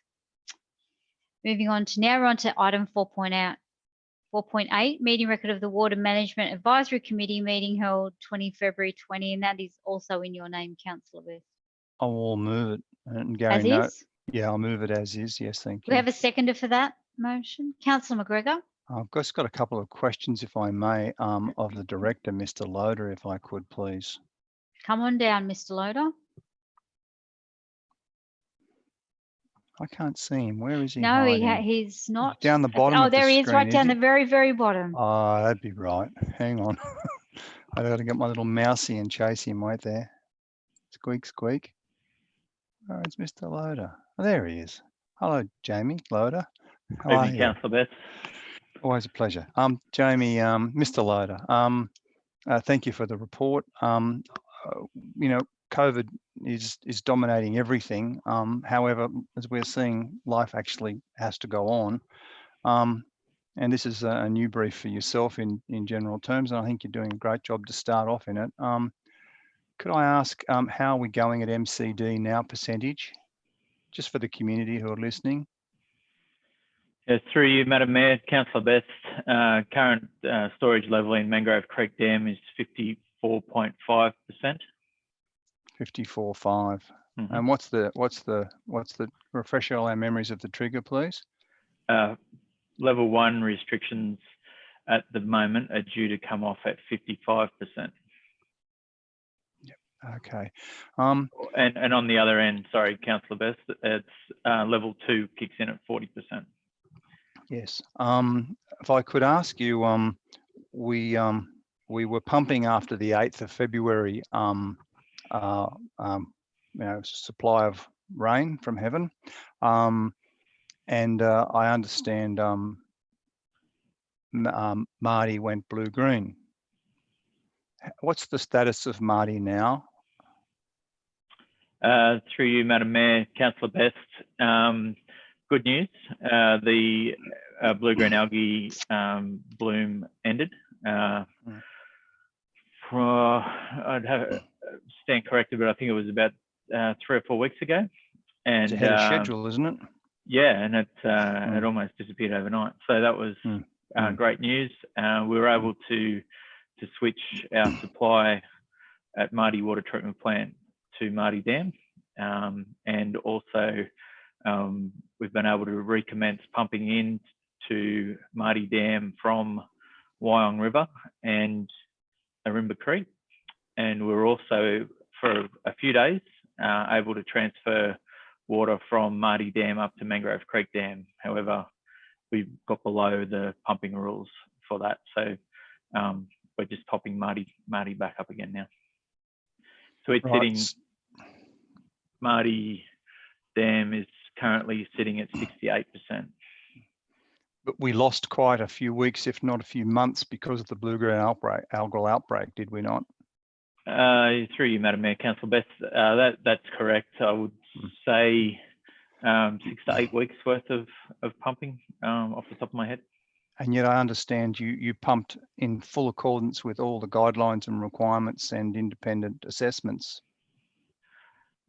Yes, Councillor Best, that is correct. Based on the latest advice that we'd had from an algal expert, and I guess just to further point there, talking about loss of water down the river, during that time, the water quality in Wyong River was not a sufficient standard for us to pump out of there anyway. So, you know, it's debatable that we would have lost that much water because it was still high in some nutrient levels. Well, Mr. Lyda Jamie, that brings me to more where I wish to go with this, and I'm sometimes criticised for raising things in the council, but you know, the truth goes through 3 phases, as we know, and I'll have a go here now, and I will formally move this way eventually, not tonight, but I'm very concerned around what you just touched on with regard to nutrient levels in the river. I have had anecdotals that, and I've personally seen a very fluoro chocolate color in the water straight after the rain, and you've now had a blue-green algal outbreak, and I know now that there are hundreds, if not thousands, of tons of chicken manure poured onto the coastal properties around the river that is charging into our water body, into our drinking system, and ultimately into our lakes. What can you tell me about that? So is there a question? Yeah, what can you tell me about that? Yeah, you and I have discussed this. Yeah, so obviously there are a number of land uses within the catchment that can contribute to high nutrient levels in the river. There, as you mentioned, there are turf farms, there are chicken farms, there are a number of other of those sorts of agricultural land uses which result in runoff entering the catchment. I guess from a management aspect, we've had vacancies in our catchment management team, and we've managed to fill one of those and looking at enhancing that capability in there. Obviously, we've got to balance that off with our current situation in terms of COVID and any of those sorts of restrictions. And I think also, and probably topical in relation to this item,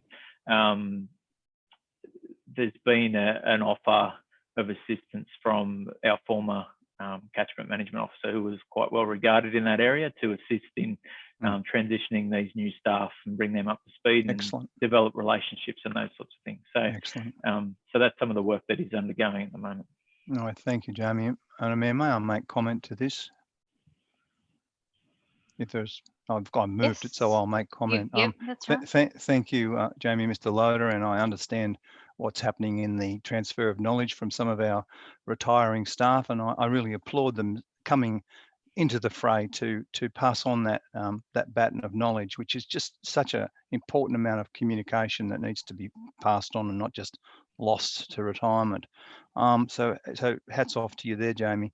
But councillors, what considerably concerns myself is we are looking to protect Porters Creek wetland. We are protecting as much of the environment as we possibly can. We are seeking to manage the lakes as best we can. And I'm in receipt of quite a load of photographs that show very large volumes of chicken manure. And I personally have seen it because I drive in through that area quite a bit. Loads and loads, and talking to the chicken community on the hill, hundreds, if not thousands of tons of chicken manure is being delivered into the valleys for legitimate purposes. There's nothing wrong with what I'm observing. It's just that on our watch, we are now seeing, and we have been for some time, hundreds, if not thousands of tons of high nutrient phosphorus and nitrogen going into our water body.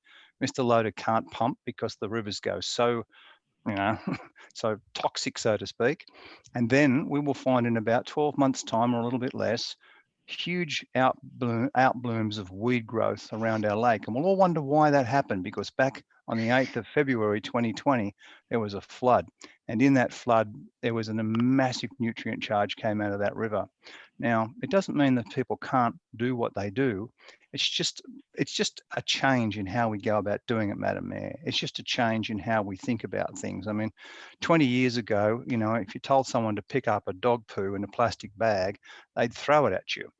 It's just common nature now to do it because we've changed community views. And I think community views have got to be reconsidered when you see, and I saw 2 weeks ago, a Jinka truck, that's 10 tonnes and 10 tonnes of chicken manure just being poured right up against the river on a rural property. And that's not just one property. I have seen this across the whole of the valley. Now, some valley people might not like us raising this, but at the end of the day, we've got to manage this massive nutrient flow. Every time we get a shot of rain, this stuff's going into the river. And shoot me for being the messenger, but this stuff is poisoning our lake, making the weed go berserk and killing our water supply. I think it can be managed a bit better in 2020. And we need to obviously partner these people and work with them. It's not a battle, it's a collaborative exercise. But if you understand the tonnage, if we audited the tonnage of chicken manure coming off that mountain, and we've got hundreds of chicken farms running around the place, and we just proved one farm last year, 50,000 birds in it, in one farm. You got any idea how much chicken manure is coming off those farms? And they want to get rid of it. It's a byproduct for the farms. It's great for the turfs and the rural people, but poison for our lakes. So just a flag I raise, and another problem we've got to solve. There it goes.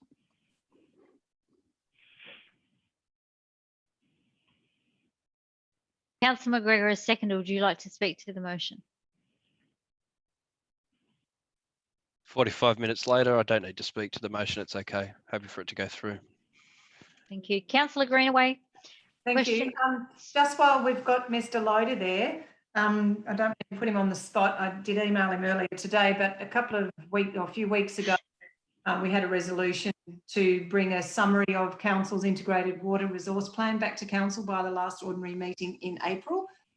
So clearly that's passed. So I just wondered, I don't want Jamie and Mr. Loader, I don't want you to provide that now, but I just wondered if you could give a indicative time frame for when we might expect to see that, because I know many people in the community are very concerned about our water security, and they'd really be happy to have a look at what's in train.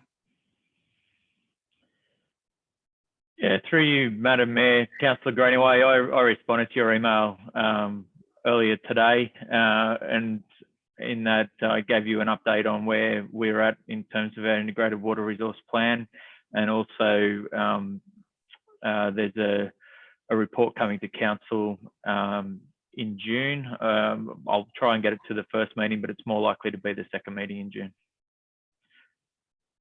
Meeting in June. Okay. Councillor Smith. Thank you, Madam Mayor. Look, I just want to thank Councillor Best for talking about catchment management, and I just want to reassure him. I don't know whether he read the rest of the minutes for the Water Management Committee, but it does have an action there that the Water Advisory Committee will be having a discussion about catchment management, and one of the actions in those minutes is to invite local land services to come along, hopefully to the next meeting, to talk about their catchment management, as they are probably the most appropriate authority and they give out grants for landholder management. So thank you, Councillor Best, for raising it, and keep an eye on the minutes. Hopefully we'll have some outcomes from that. Thank you.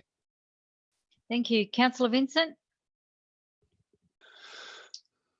Thanks, Madam Mayor. Just a question through to Councillor Best. I pick up his concern and worry about the lakes and nutrients and the like. And I was just curious that he did raise about dog poo bags and that it was the norm that should be done, that people should pick up dog poo. But I'd just like to ask him, if that's his view, why did he vote against the implementation of dog poo bags on our walkways in the previous Wyong Shire Council? And why is it now convenient for him to for some reason to be quoting that and supporting that? Well, again, as I say to Councillor Sundstrom, Councillor Vincent, thank you for your contribution at this point. The reason behind that, as you well know, and by the way, you've been in this council with the numbers for nearly 3 years and you've not chosen to bring that issue back and run it through the system with your numbers. So I ask you why you haven't done that. But the answer to your question is that the plague of plastic bags that we have had to go through with the shopping centres, I believe that those bags should be reused responsibly, because we had them breeding in our drawers at home, where people, if they can take a lead and a collar and a dog, they can take a plastic bag from their home and pick up the dog poo and make a reuse of it, rather than have these things on rolls being run out by the kids through the parks like they do our toilet paper. That's why I didn't vote for it, because I didn't want more plastic bags in whales and turtles' mouths. Councillor Vincent. Look, thanks for your terrific response there, Councillor Best. And I see that you might have had an epiphany there, maybe, and you maybe now think that that's something worthwhile doing. And whilst you say about bringing it to the chamber, sometimes, as you would be aware, it's not necessary to come and grandstand in the chamber and to try and have a song and dance. And if you can do these things just working with the staff, going to committees, and if you went to some committees and came along to them, or if you came to some briefings, then you might actually see that that's some of the things that we've been discussing and trying to progress. So I'd really encourage you to, as a representative, to try and engage in your council and to come along and be proactive. And you might see that some of these things are actually being progressed. Thank you, Councillor Best. Thank you, Councillor Vincent. Are there any more speakers? Sorry, Councillor. Point of order. Point of order. Madam Mayor, you just let Councillor Vincent dribble on about absolutely nothing. There was no point of order. There was no reference to the code of meeting practice on a point of order. What were you allowing him to do just then? Take contempt for this meeting? Councillor Best, there was no point of order on the screen. So there was no referral to a point of order from him. He just rabbited on. Well, he's actually asked you a question and then he rabbited on. So, and you're all guilty of that, Councillor. And I thought Councillor Sundstrom was the brains of your outfit. I'd say there's no point of order there. Councillor Vincent, I'm going to put the motion. Do you really need to speak? I got it. Yes, look, I seem to have struck a nerve there with Councillor Best. So, you know, if he's so upset and if it's doing him in so much, I unreservedly retract my previous comments there, but I really would encourage you to come along to any briefing you can get to, Councillor Best, or any committee, because you seem to have all these major concerns and you could actually have some input if you came to them. So thank you, Councillor Vincent. There are no further speakers, so I will put the motion as moved by Councillor Best, second by Councillor McGregor. All those in favour, please raise your hand. Councillor Best, Councillor Greenaway, Councillor Marquette, That is unanimous. Thank you, everybody. Moving on to item 4.13, which I believe is also in the name of Councillor Best. But before we go to this to this item, I'd like to remind councillors that if this item debated tonight, please be mindful of those watching, as this subject is a very sensitive issue. For councillors, staff and those watching, if you have any concerns for yourself, family, friends or neighbours, please call Lifeline on 13 11 14 or Beyond Blue at 1300 224 636. You may also wish to seek assistance from your GP or local hospital. Thank you. Councillor Best, you'll be moving, so I'll unmute. I'll move as is. Move as is. Do we have a seconder? Councillor Gale. Councillor Best. Thank you, Madam Mayor.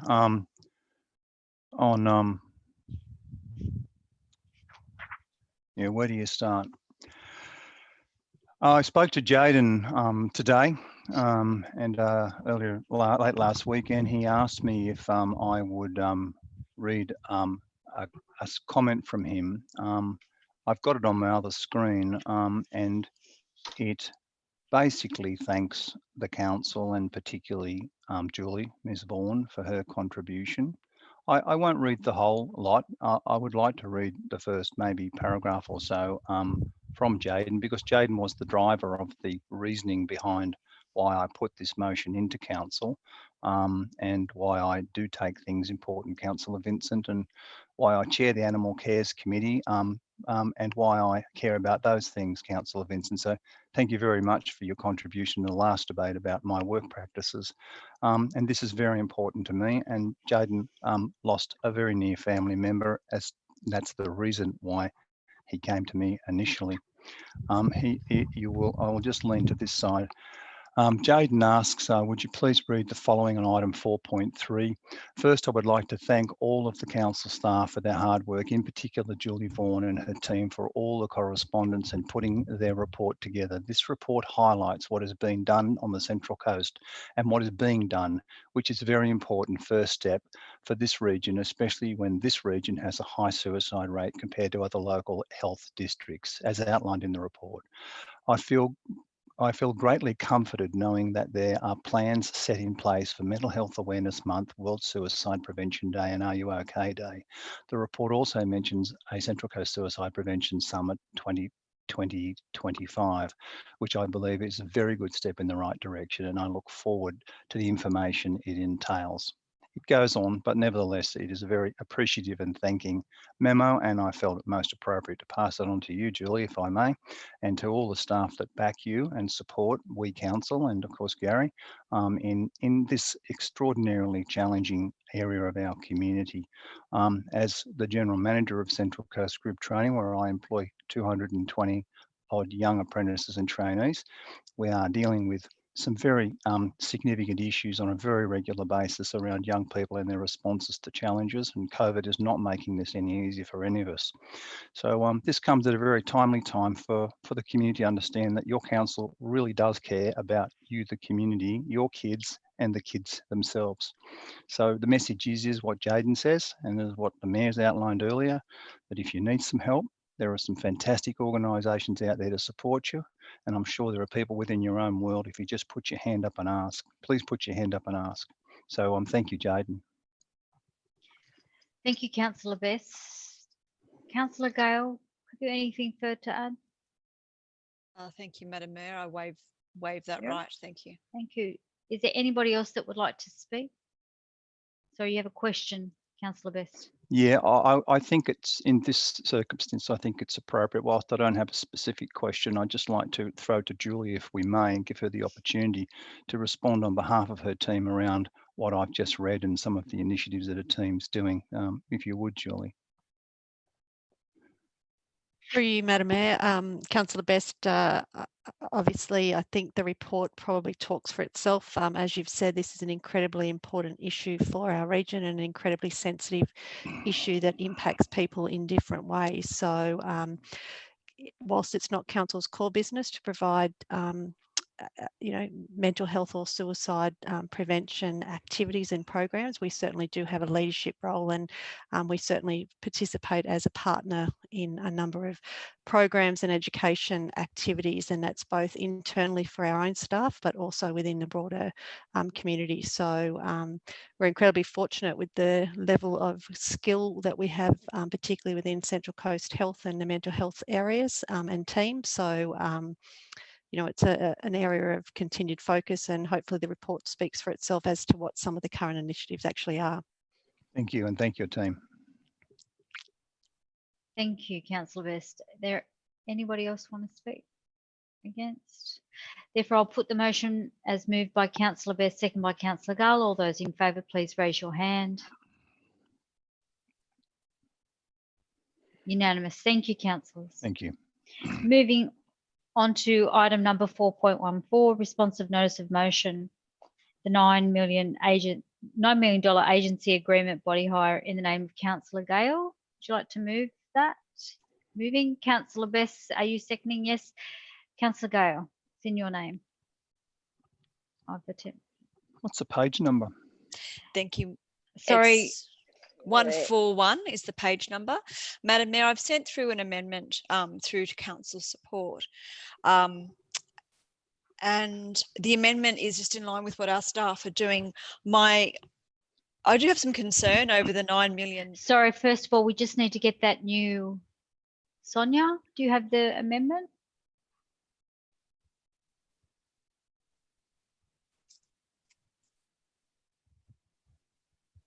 Just getting it up, Councillor Gunn. Rightio. So you're moving a totally different amendment? No, it's not. Okay, we're just finding it now. Okay, well, if I can read the amendment, because it's only a sentence, yes. Madam Mayor. Yep, that'd be great. Okay, so it is the first point that's already on our screen, including a second point, which is in line with the direction our staff are taking anyway. It is that, as planned, the $9 million agency agreement and body hire be referred to the Audit Risk and Improvement Committee on the 17th of June for investigation to ensure probity and good governance before reporting back to council on any relevant matters. Can I ask, please? Can you can hear me? Good. If through you, Madam Mayor, Rebecca, Councillor Gale, that's on page 141 already. The staff are doing that, and I wanted to addend it myself, if I may. Are you aware that on page 141 that the staff are telling us that they're actually in the middle of doing an audit? They're going to give it to ARIC, and then ARIC's going to report, and we'll get that later. Are you across that bit of it? Yes, but I want it as part of the motion so Okay. that it's listed, It's clear. and that it does come All right. back to us as the council Okay. board with regards to any findings. Thank you, Madam Mayor, for your indulgence. I would accept that. However, I would like to add into that is that if we could have that, and then I would add a 3, if I could, with your indulgence, and it would be 3, that the internal audit on this issue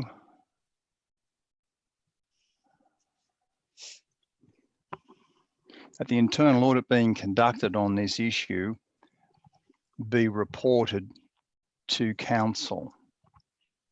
Yes. Now, why I say it that way is I want the actual report. I want the full report, not an extract, not an executive summary. I want, so if you want to tidy those words up, I don't mind that the internal audit, maybe report, that the internal audit report being conducted on this issue be reported to council. So Gary can hear that, and so I want it clear that we get the whole document. I had requested, you okay with that? Yes, because that's what I actually had in point 2. I've just seen the report has now gone. So anyway, I'm absolutely happy with that. That's a bit clearer. If we say it twice, it's fine. I don't mind. I second it. Thank you, Madam Mayor, for your indulgence. I'm happy to speak to that, Madam Mayor, if you're fine with that. Please speak to that. I do have some concern over the 9 million agency agreement body hire. So I just would appreciate the probity that our staff are already looking at doing, but more so, I really want that report to come back to us as the council board.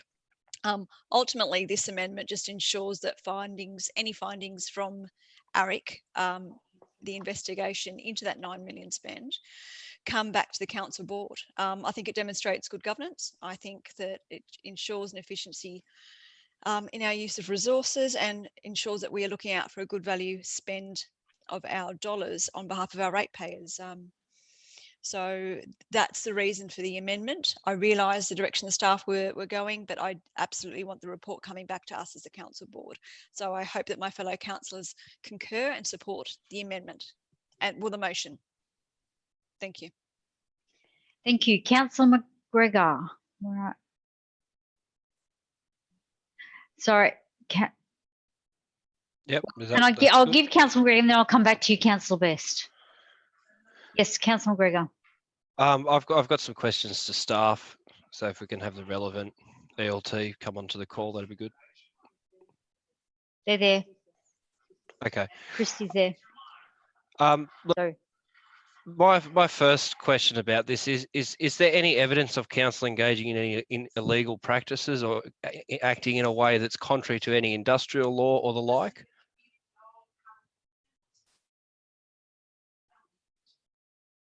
Through you, Madam Mayor.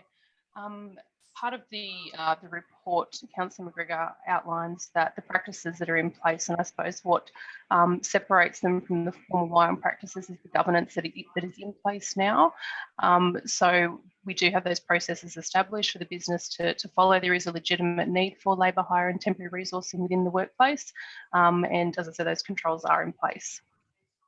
So what you're telling me is that there is currently no evidence of any breach of industrial law, federal or state laws at all regarding our body hire companies or our arrangements with these companies that we're working with? That's right. Thank you. I'll speak to this.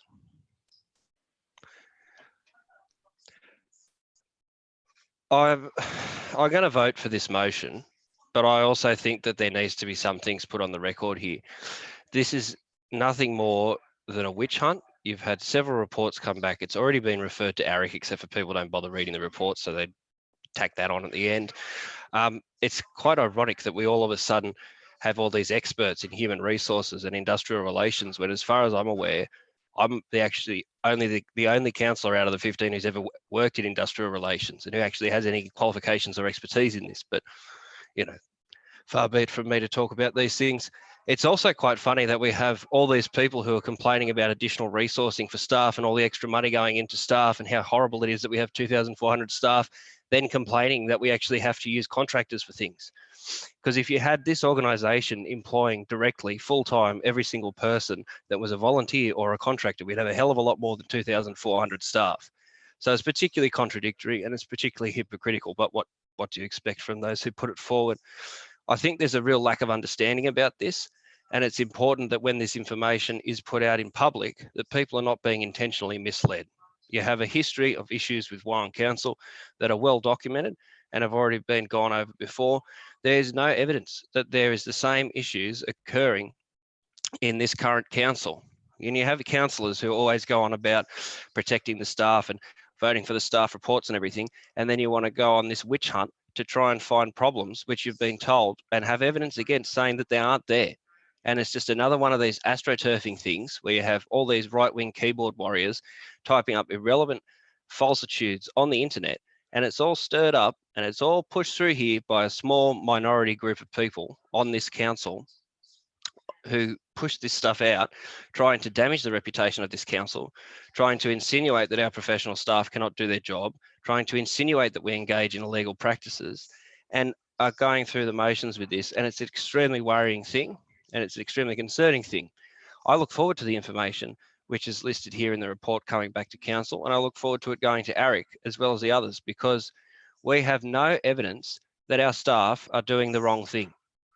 You've heard that from the staff, you've seen it in the reports, you've seen it in the documents, but you keep going on down this rabbit hole of prosecuting this false argument. So I welcome the information coming out there. The other thing which is worth mentioning is that if you had issues with Wyong Council during the time of work choices with contractors and the like, That's really quite illuminating. The Fair Work Act has got a lot of problems with it, but if you're talking about an organisation institutionally breaching what was probably the worst workplace relations documents and laws that we've ever had in this country, if not any country, and they still breached the lowest possible standards, and then you've got them coming in here and complaining about this.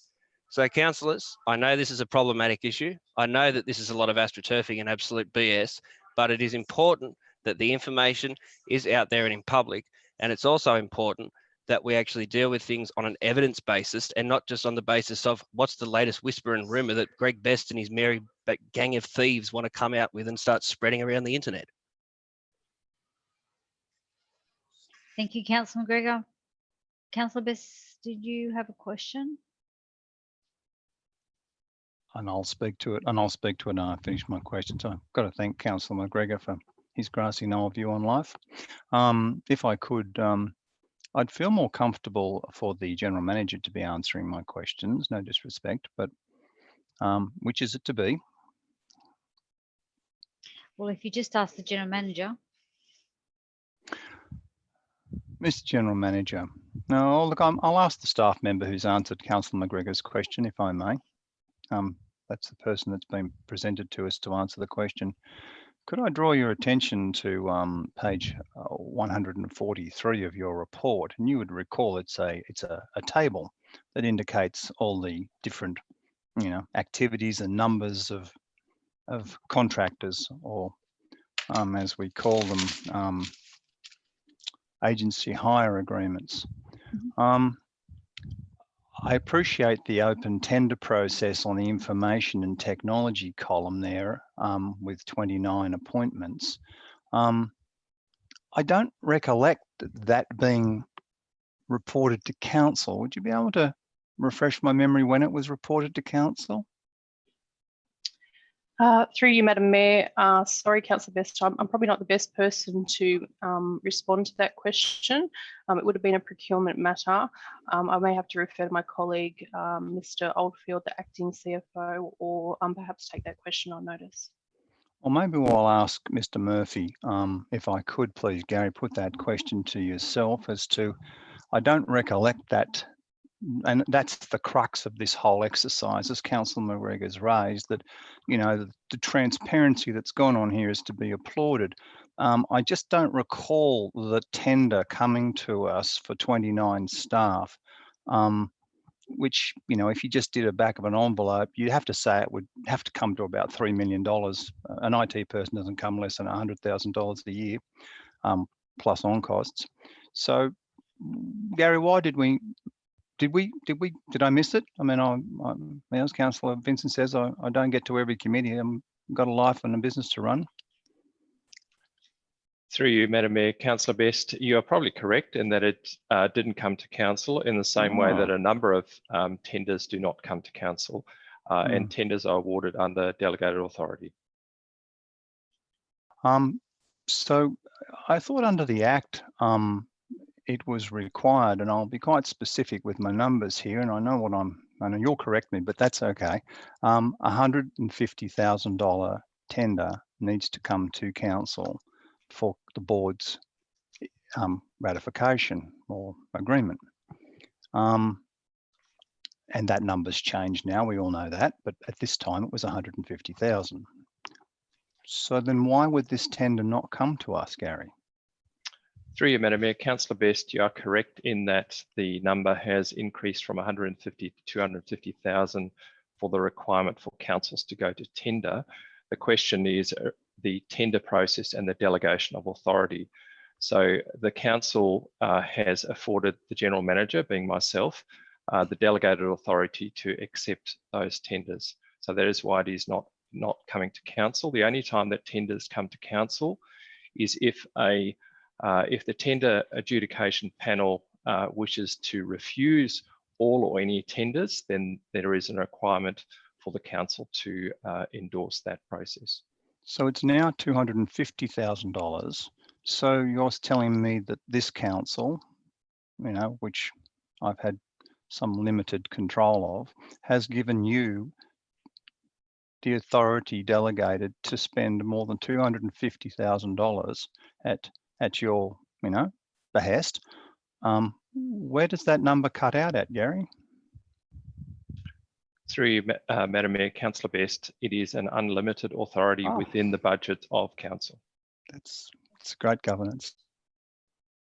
Fully respect you're doing your job, but we have controls, and I have had delegated authorities with a lot of general managers over the years, and I fully appreciate that, even though I've had no interest, as Councillor McGregor says, absolutely no knowledge around HR, of course, employing 250 people.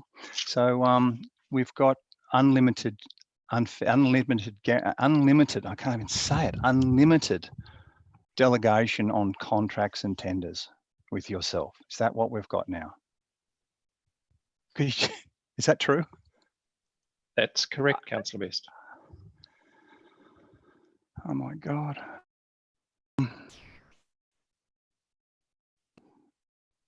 I have nothing more to say. Thank you. Councillor Greenaway. Just in relation to that revelation about the unlimited delegation on contracts and tenders, I just wanted to know if that is sort of par for the course, or whether that is very unusual as far as councils go, especially ones of this size. And secondly, if we were going to try to cap that, is that just a matter of reviewing your delegations and changing it fairly readily? Through you, Madam Mayor, Councillor Greenaway, I might ask Ms Bryant to comment on that, but my understanding was that when the delegations for my role was put in place, there was some comparison done with the two former councils as well as other councils in relation to the range of delegations. And I also understand there were specific comparisons requested in relation to delegations around development applications as well. So is Ms Bryant able to talk now? Yes. Okay. Through you, Madam Mayor, that is my understanding, Gary, from my predecessor. Okay, so that's the first question. The second question was if we wanted to change them, that's just a matter of us resolving to do that, as far as I know. And a supplementary, this would also apply to tenders relating to such things as Terrigal Walkway and Rock Pool, things like that? Through you, Madam Mayor, Councillor Greenaway, it refers to all tenders within the budget allocations that are provided by Council. Okay. So, and if we did want to change it, it is just a matter of resolving to do so? Through you, Madam Mayor, Councillor Greenaway, my understanding is that it would have to be a resolution of Council, yes. Okay. So I wonder if Councillor Best would like to amend his own motion and I mean, does he want to have any action on this, or is he going to let this problem that he seems to identify as being just shocking, does he want it to continue, or is he going to now call for some sort of limitation on your delegations?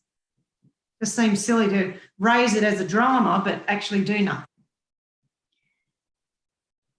Councillor Best. Thank you for the question, Councillor Greenaway. Yes, I fully would expect that this situation be addressed. I hear the response from staff around past practices. I can assure you on a stack of Bibles that the general managers did not, I repeat, did not have unfettered delegation. I'm sorry, boys and girls, that didn't happen. So where are we now? We have now got a report going to ARIC. And I think that we don't knee jerk right now. We be professional, we be a board, we understand what we now know, and there is more to this that ARIC needs to look at. We need to look at the audit. If it needs to have an external audit done to it, then we will decide to do that on top of the internal audit and have a very close look at what we're custodians of. I could easily resolve, Louise, tonight to do what you're requesting, and I have no qualms about that. But I think there's a little bit more we need to understand here as a collective and possibly come together to decide what it is we want to do rather than just do something on the spur of the moment. That's my view on it. I mean, you can do as you wish. You've got the numbers. I don't. But Sorry, that's just my Councillor advice. Best. Councillor Greenway, you got a point of order? Sorry. Yes, I would really prefer Councillor Best to always refer to me as Councillor Greenaway. I don't Yes, Councillor Green all the have any way. sort of I'll do that, familiarity Councillor at Green all. all the way. Okay. Thank you, Councillor Best. So you're not amending the motion. Oh, So look, we're I'm not. happy to amendment. I'm happy to amend it if that's what you want. But my suggestion is that possibly we now know this. There's a lot Sorry, of. Councillor Best. I have a further point of order from Councillor Sundstrom. Okay. Can't hear his pearl of wisdom. Councillor Sundstrom. I'm right. Councillor Best has made a mockery of the request to adhere to the code of practice, and whilst being pulled up on a point of order by Councillor Greenaway, he's made a mockery of her name twice. Who would imagine? So I think he needs to be pulled up again and brought back to respect the code of meeting practice and to respect the other councillors. Thank you, Councillor Sundstrom. Councillor Best, if you can just refer to people by their full name and title, that would be appreciated and is part of the code of meeting. And I Thank truly you. respect Councillor Sundstrom, as we all know. Okay. He Thank you. And look, Councillor so Best. I will amend it if that's what you would like. I mean, you're the mayor, Madam Mayor, you're the leader of the group. Do you feel that we should deal with this immediately, or should we take this knowledge on notice and collectively discuss? And Councillor Smith's got some suggestions, and she's got some good suggestions sometimes, to be honest. Maybe that, no, I mean that, Jane, you do. So we maybe need to think about this, because there's a lot more to this tip that we've just come across now. And I know the speech we just got from Councillor McGregor, I'll play it back to him one day, but there's a little bit more coming out on this, Councillor McGregor. Keep digging. So I'll go to Councillor Smith. Thank you, Madam Mayor. Just through you, a question for Councillor Best. Councillor Best, I do recall, and look, I haven't got it fixed in my mind, but early in our term, we did discuss or begin a conversation about delegations, and I thought there was a general impression that the Central Coast Council had largely adopted Wyong's delegation. So can you just clarify what was the delegation in Wyong that you're referring to specifically? That off the top, it's an extensive document, and the delegations are broad and reaching. Wyong was a big council, as was Gosford, but I mean, Wyong had, and you saw the 430 report, and Wyong was criticised in the 430 report for not bringing back its body hire tenders to the council. The staff, because that was the elected arm that raised the 430, the staff were doing this, and we had the Councillor McGregor speech at Wyong telling us we're all terrible and frightening everybody and doing all those things. So the 430 report, from my knowledge, and it's on my desk in my office, it is that we were criticised, well, council was criticised for not reporting a $150,000 tender. So that would have been the delegation of the general manager, because it was criticised in the report for not reporting it. Thank you, so, Councillor. Madam Mayor, just to move this on, which is probably what you wanted to do. Answer. Well, I was actually just going to ask, just to move this on, whether Councillor Best would just consider that we add a part 4, that we redistribute that earlier report that did that comparison of delegations, because that might be an appropriate starting point for that conversation if councillors are of a mind to go there, which is always welcome to review these things. But I just if Councillor Best, would you consider that report? Yeah, I don't know the answer, so let's try and find it. Let's find the answer. Yeah, well, yeah. And if Wyong did it, it's as wrong as this council. Yeah. Look, again, it may be something that happened. It shouldn't happen. I think the question is open, but it would be interesting what happened under the administration period when you didn't technically have a council. Yeah, I suppose that's it an may have been one. a transitional thing. Yeah, yep. Thank you. Thank you. Yeah, good Councillor question. Smith. Councillor Vincent. I hadn't thought of that, Jane. Thank you. Councillor Vincent. Thanks, Madam Mayor. Comment, and then, I don't know, maybe question first. I don't know which one to put, but I'm glad a point 4 is going up there. Maybe, I don't know whether to speak for this or against it, but I'm happy for people to look at things that may be needed, but I'm just really the approach that Councillor Best takes of this Machiavellian cloak and dagger inquiry of the people who have been hiding things but not wanting to try and step forward and help fix the situation, or even come to a committee meeting like the ARIC committee. Please correct me if I'm wrong, Councillor Best, but you have never been to one in the life of this council. And if you're so concerned about this, if you've got such reservations, can I just please encourage you to come to the next one and have a talk through with the committee and try and work through the items you're raising. But you seem to really just want to do this, grandstanding, milking a situation, probably for political reasons, on, in a public forum, which is okay, that's fine, but you just don't seem to have the backup to want to try and fix this behind, the scene the way you normally would in committees and raising it. You want to put something to a committee, but you never come to it to address it, to raise your concerns. But the only time you want to do it is in this public forum. And look, I appreciate you're a very, very, very busy business operator and business owner. And, you must be really loaded up with trying to organise, Saving the Lakes and other groups like that. But why don't you just, when you raise some of these things, why don't you come along and try and be part of a solution? Try and be part of working it through, sharing whatever knowledge you might have. And I'm not sure if you're correct or not here. So, but you just seem to want to raise these cloak and dagger things like a puppeteer, looking for people to follow like a Pied Piper. Why don't you come along and try and be productive and resolve some of these things?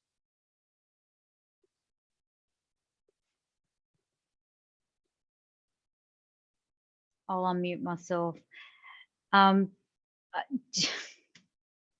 Councillors, I'm just going to tell you it's 10:20. You may or may not be aware, but we've actually got 10 minutes left to do quite a number of motions. So I'm going to go to Councillor Gale, who had a question. Thank you, Madam Mayor. As mover of the motion, there's been a number of comments that have been made that haven't been directed to the mover, which I found absolutely astounding. But however, I will accept number 4, that council requests the CEO to redistribute the report which contained delegations. Now, can I please add into that within 48 hours? I don't think it's too much to ask. We're just sending the report back through to us all. And if I can add now on number 5, please, let's show some leadership. Can I add, please, that council meets via Zoom prior to the next ordinary meeting to discuss the CEO financial delegation powers as presented in the report. So do you think this could be a part of Monday's briefing? I'm happy to Rebecca? take you. Sorry, Councillor Gale. So perhaps we should say that this be on the briefing schedule for Monday, and that way it'll happen by Monday. So I'm happy for that. Thank you, Madam Mayor. Yep. So if we can just and then I'm happy to put the motion and move forward so we can get through some more motions. Thank you, and waive my right as a reply. Sorry, thank you, Councillor Gale. So Councillor Best, As the seconder, and I've not even had an opportunity to speak to it. I can see your hand, Councillor Vincent. Thank you. Councillor McGregor spoke. Councillor Vincent tiraded me, and I think I should have right of reply on those comments, and I'll be brief. The reality is that I have raised this on numerous occasions. I've raised it in the chamber that is the decision-making chamber for the people of our community. That is this room we're in right now, not a committee that has no decision, no control, no powers to make a decision. And I'm chastised for doing that. I'm chastised for raising this and bringing it into the room. And when it becomes a little bit heated, like it did last council meeting, when I was again chastised for the exact same thing, Councillor Best, why have you not raised this at the committee? Why don't you come to the committee? Well, I don't come to the committee because, one, it doesn't make decisions, serious decisions. It makes recommendations. This room we're sitting in makes the decisions. And you people run those committees. And basically, I just be a wallflower in there, and I know how it works. I mean, we all know how the politics works, the numbers work. So I'm not wasting my time and my life. And I do have a job, and I'm very busy doing it. So I'll do it right here and now where I need to do it and raise it on behalf of the community. $9 million of contracts have gone through with unfettered ability for the general manager to do it without any consultation. Over 100 people are now contractors. That's employment opportunities that we are not having. This is clearly a Labor council, and on the Labor council's watch, the rank and file are not going to be happy where contractors are taking over from people who are rank and filers, and that's wrong. And I've raised it. And because I've raised it, I'm now chastised at every turn. Every time I raise something in this council, you don't say, gee, that's an issue. Gee, we've got a whole lot of nutrients in the river, Greg. You know, you've raised it. No, we come after Greg. We don't come after the issue. We just come after Greg. So come on, boys and girls, start realising the issue that I raise. I don't come into the room half-baked. I know I've got network. I talk. I understand, and I understand this is wrong. And there's more to come out on this is how we've managed it. And we haven't managed it very well at all. And we've witch hunt Wyong and Gosford and on our own watch. This is on our own watch. Even last time we tried to say, oh, this is all about Wyong. No, it's not. It's about this council and us right now. Thank you, Councillor Best. Councillor Vincent, your hand's been up. Thanks, Madam Mayor. I'd just look, I'd really give a courteous invite to the mover of this motion, to Councillor Collins. Do you think you could make yourself available to come to the ARIC committee to be able to discuss this and some of the views there? I would like to understand what you understand about that, the same as I'd like Councillor Best. If we're going to resolve this, if we're going to work through this in good faith, in a good manner, then we really need people like yourself who are moving these motions to come along, find out what information we can, and then bring the report back to the chamber as you wish. But would you please come and participate? Thank you, Councillor Vincent. Councillor Gale, did you want to respond? Happy for the motion to be put. Thank you, Madam Mayor. Councillor Gale. Thanks. Okay, thank you. We actually haven't had any against. So we've had 30 minutes, so the time has now expired. So there are no further questions. You don't want your right to reply. Therefore, I will be putting the motion as moved by Councillor Gale, second by Councillor Best. All those in favour, please raise your hand. Councillor Sundstrom, are you in or out? Yes, sorry, thank you. I just couldn't. Councillor Greenway, are you up or down? No. Okay. Councillor, you are up. That's unanimous. And councillors, I'll just advise you that Councillor Pillen has left the meeting as she is unwell. So she did not take part in the debate or the vote for that. Thank you. Councillors, we have 4 minutes left to debate the rest of the motions. I'm in your hands. What are people thinking? Any Councillor Greenaway?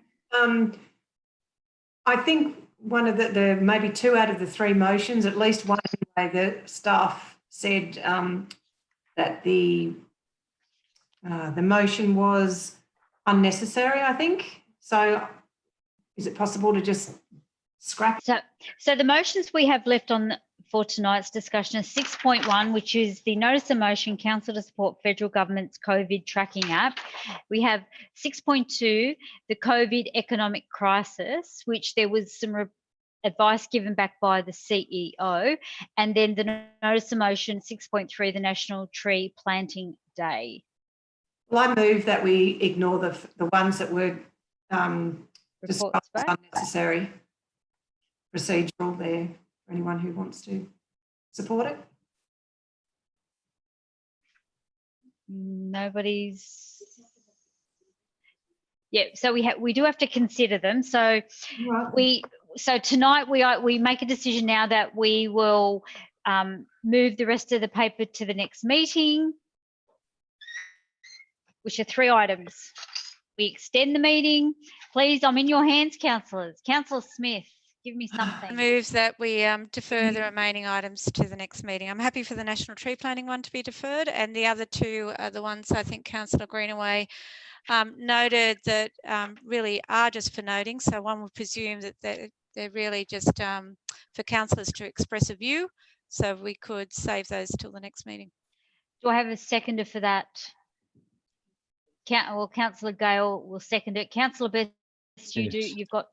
I'm happy to hold over the economic matter, and there's certainly some important issues that need to be raised in that, I can assure you, but I'll hold it over with some interest. But the COVID tracking one, I think it's important under the circumstances that we resolve to hopefully go forward with this and show leadership and let the community encourage them to come on and add to that 5.5 million people that are tracking. We're all going back to work soon. This is really important stuff. Madam Mayor, I stand by moving that they be deferred. Yep. And we've got a seconder for that. So therefore we have the mover and a seconder of that motion. So therefore you've spoken in opposition. Is there any further people to speak in opposition to the deferral?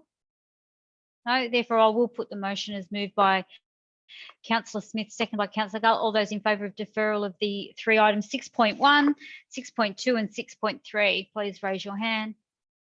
Councillor Matthews, Councillor Burke, Councillor Sundstrom, Councillor McGregor, Councillor Mertens, Councillor Smith, Councillor Hogan, Councillor Gale, Councillor Vincent and Councillor Greenaway.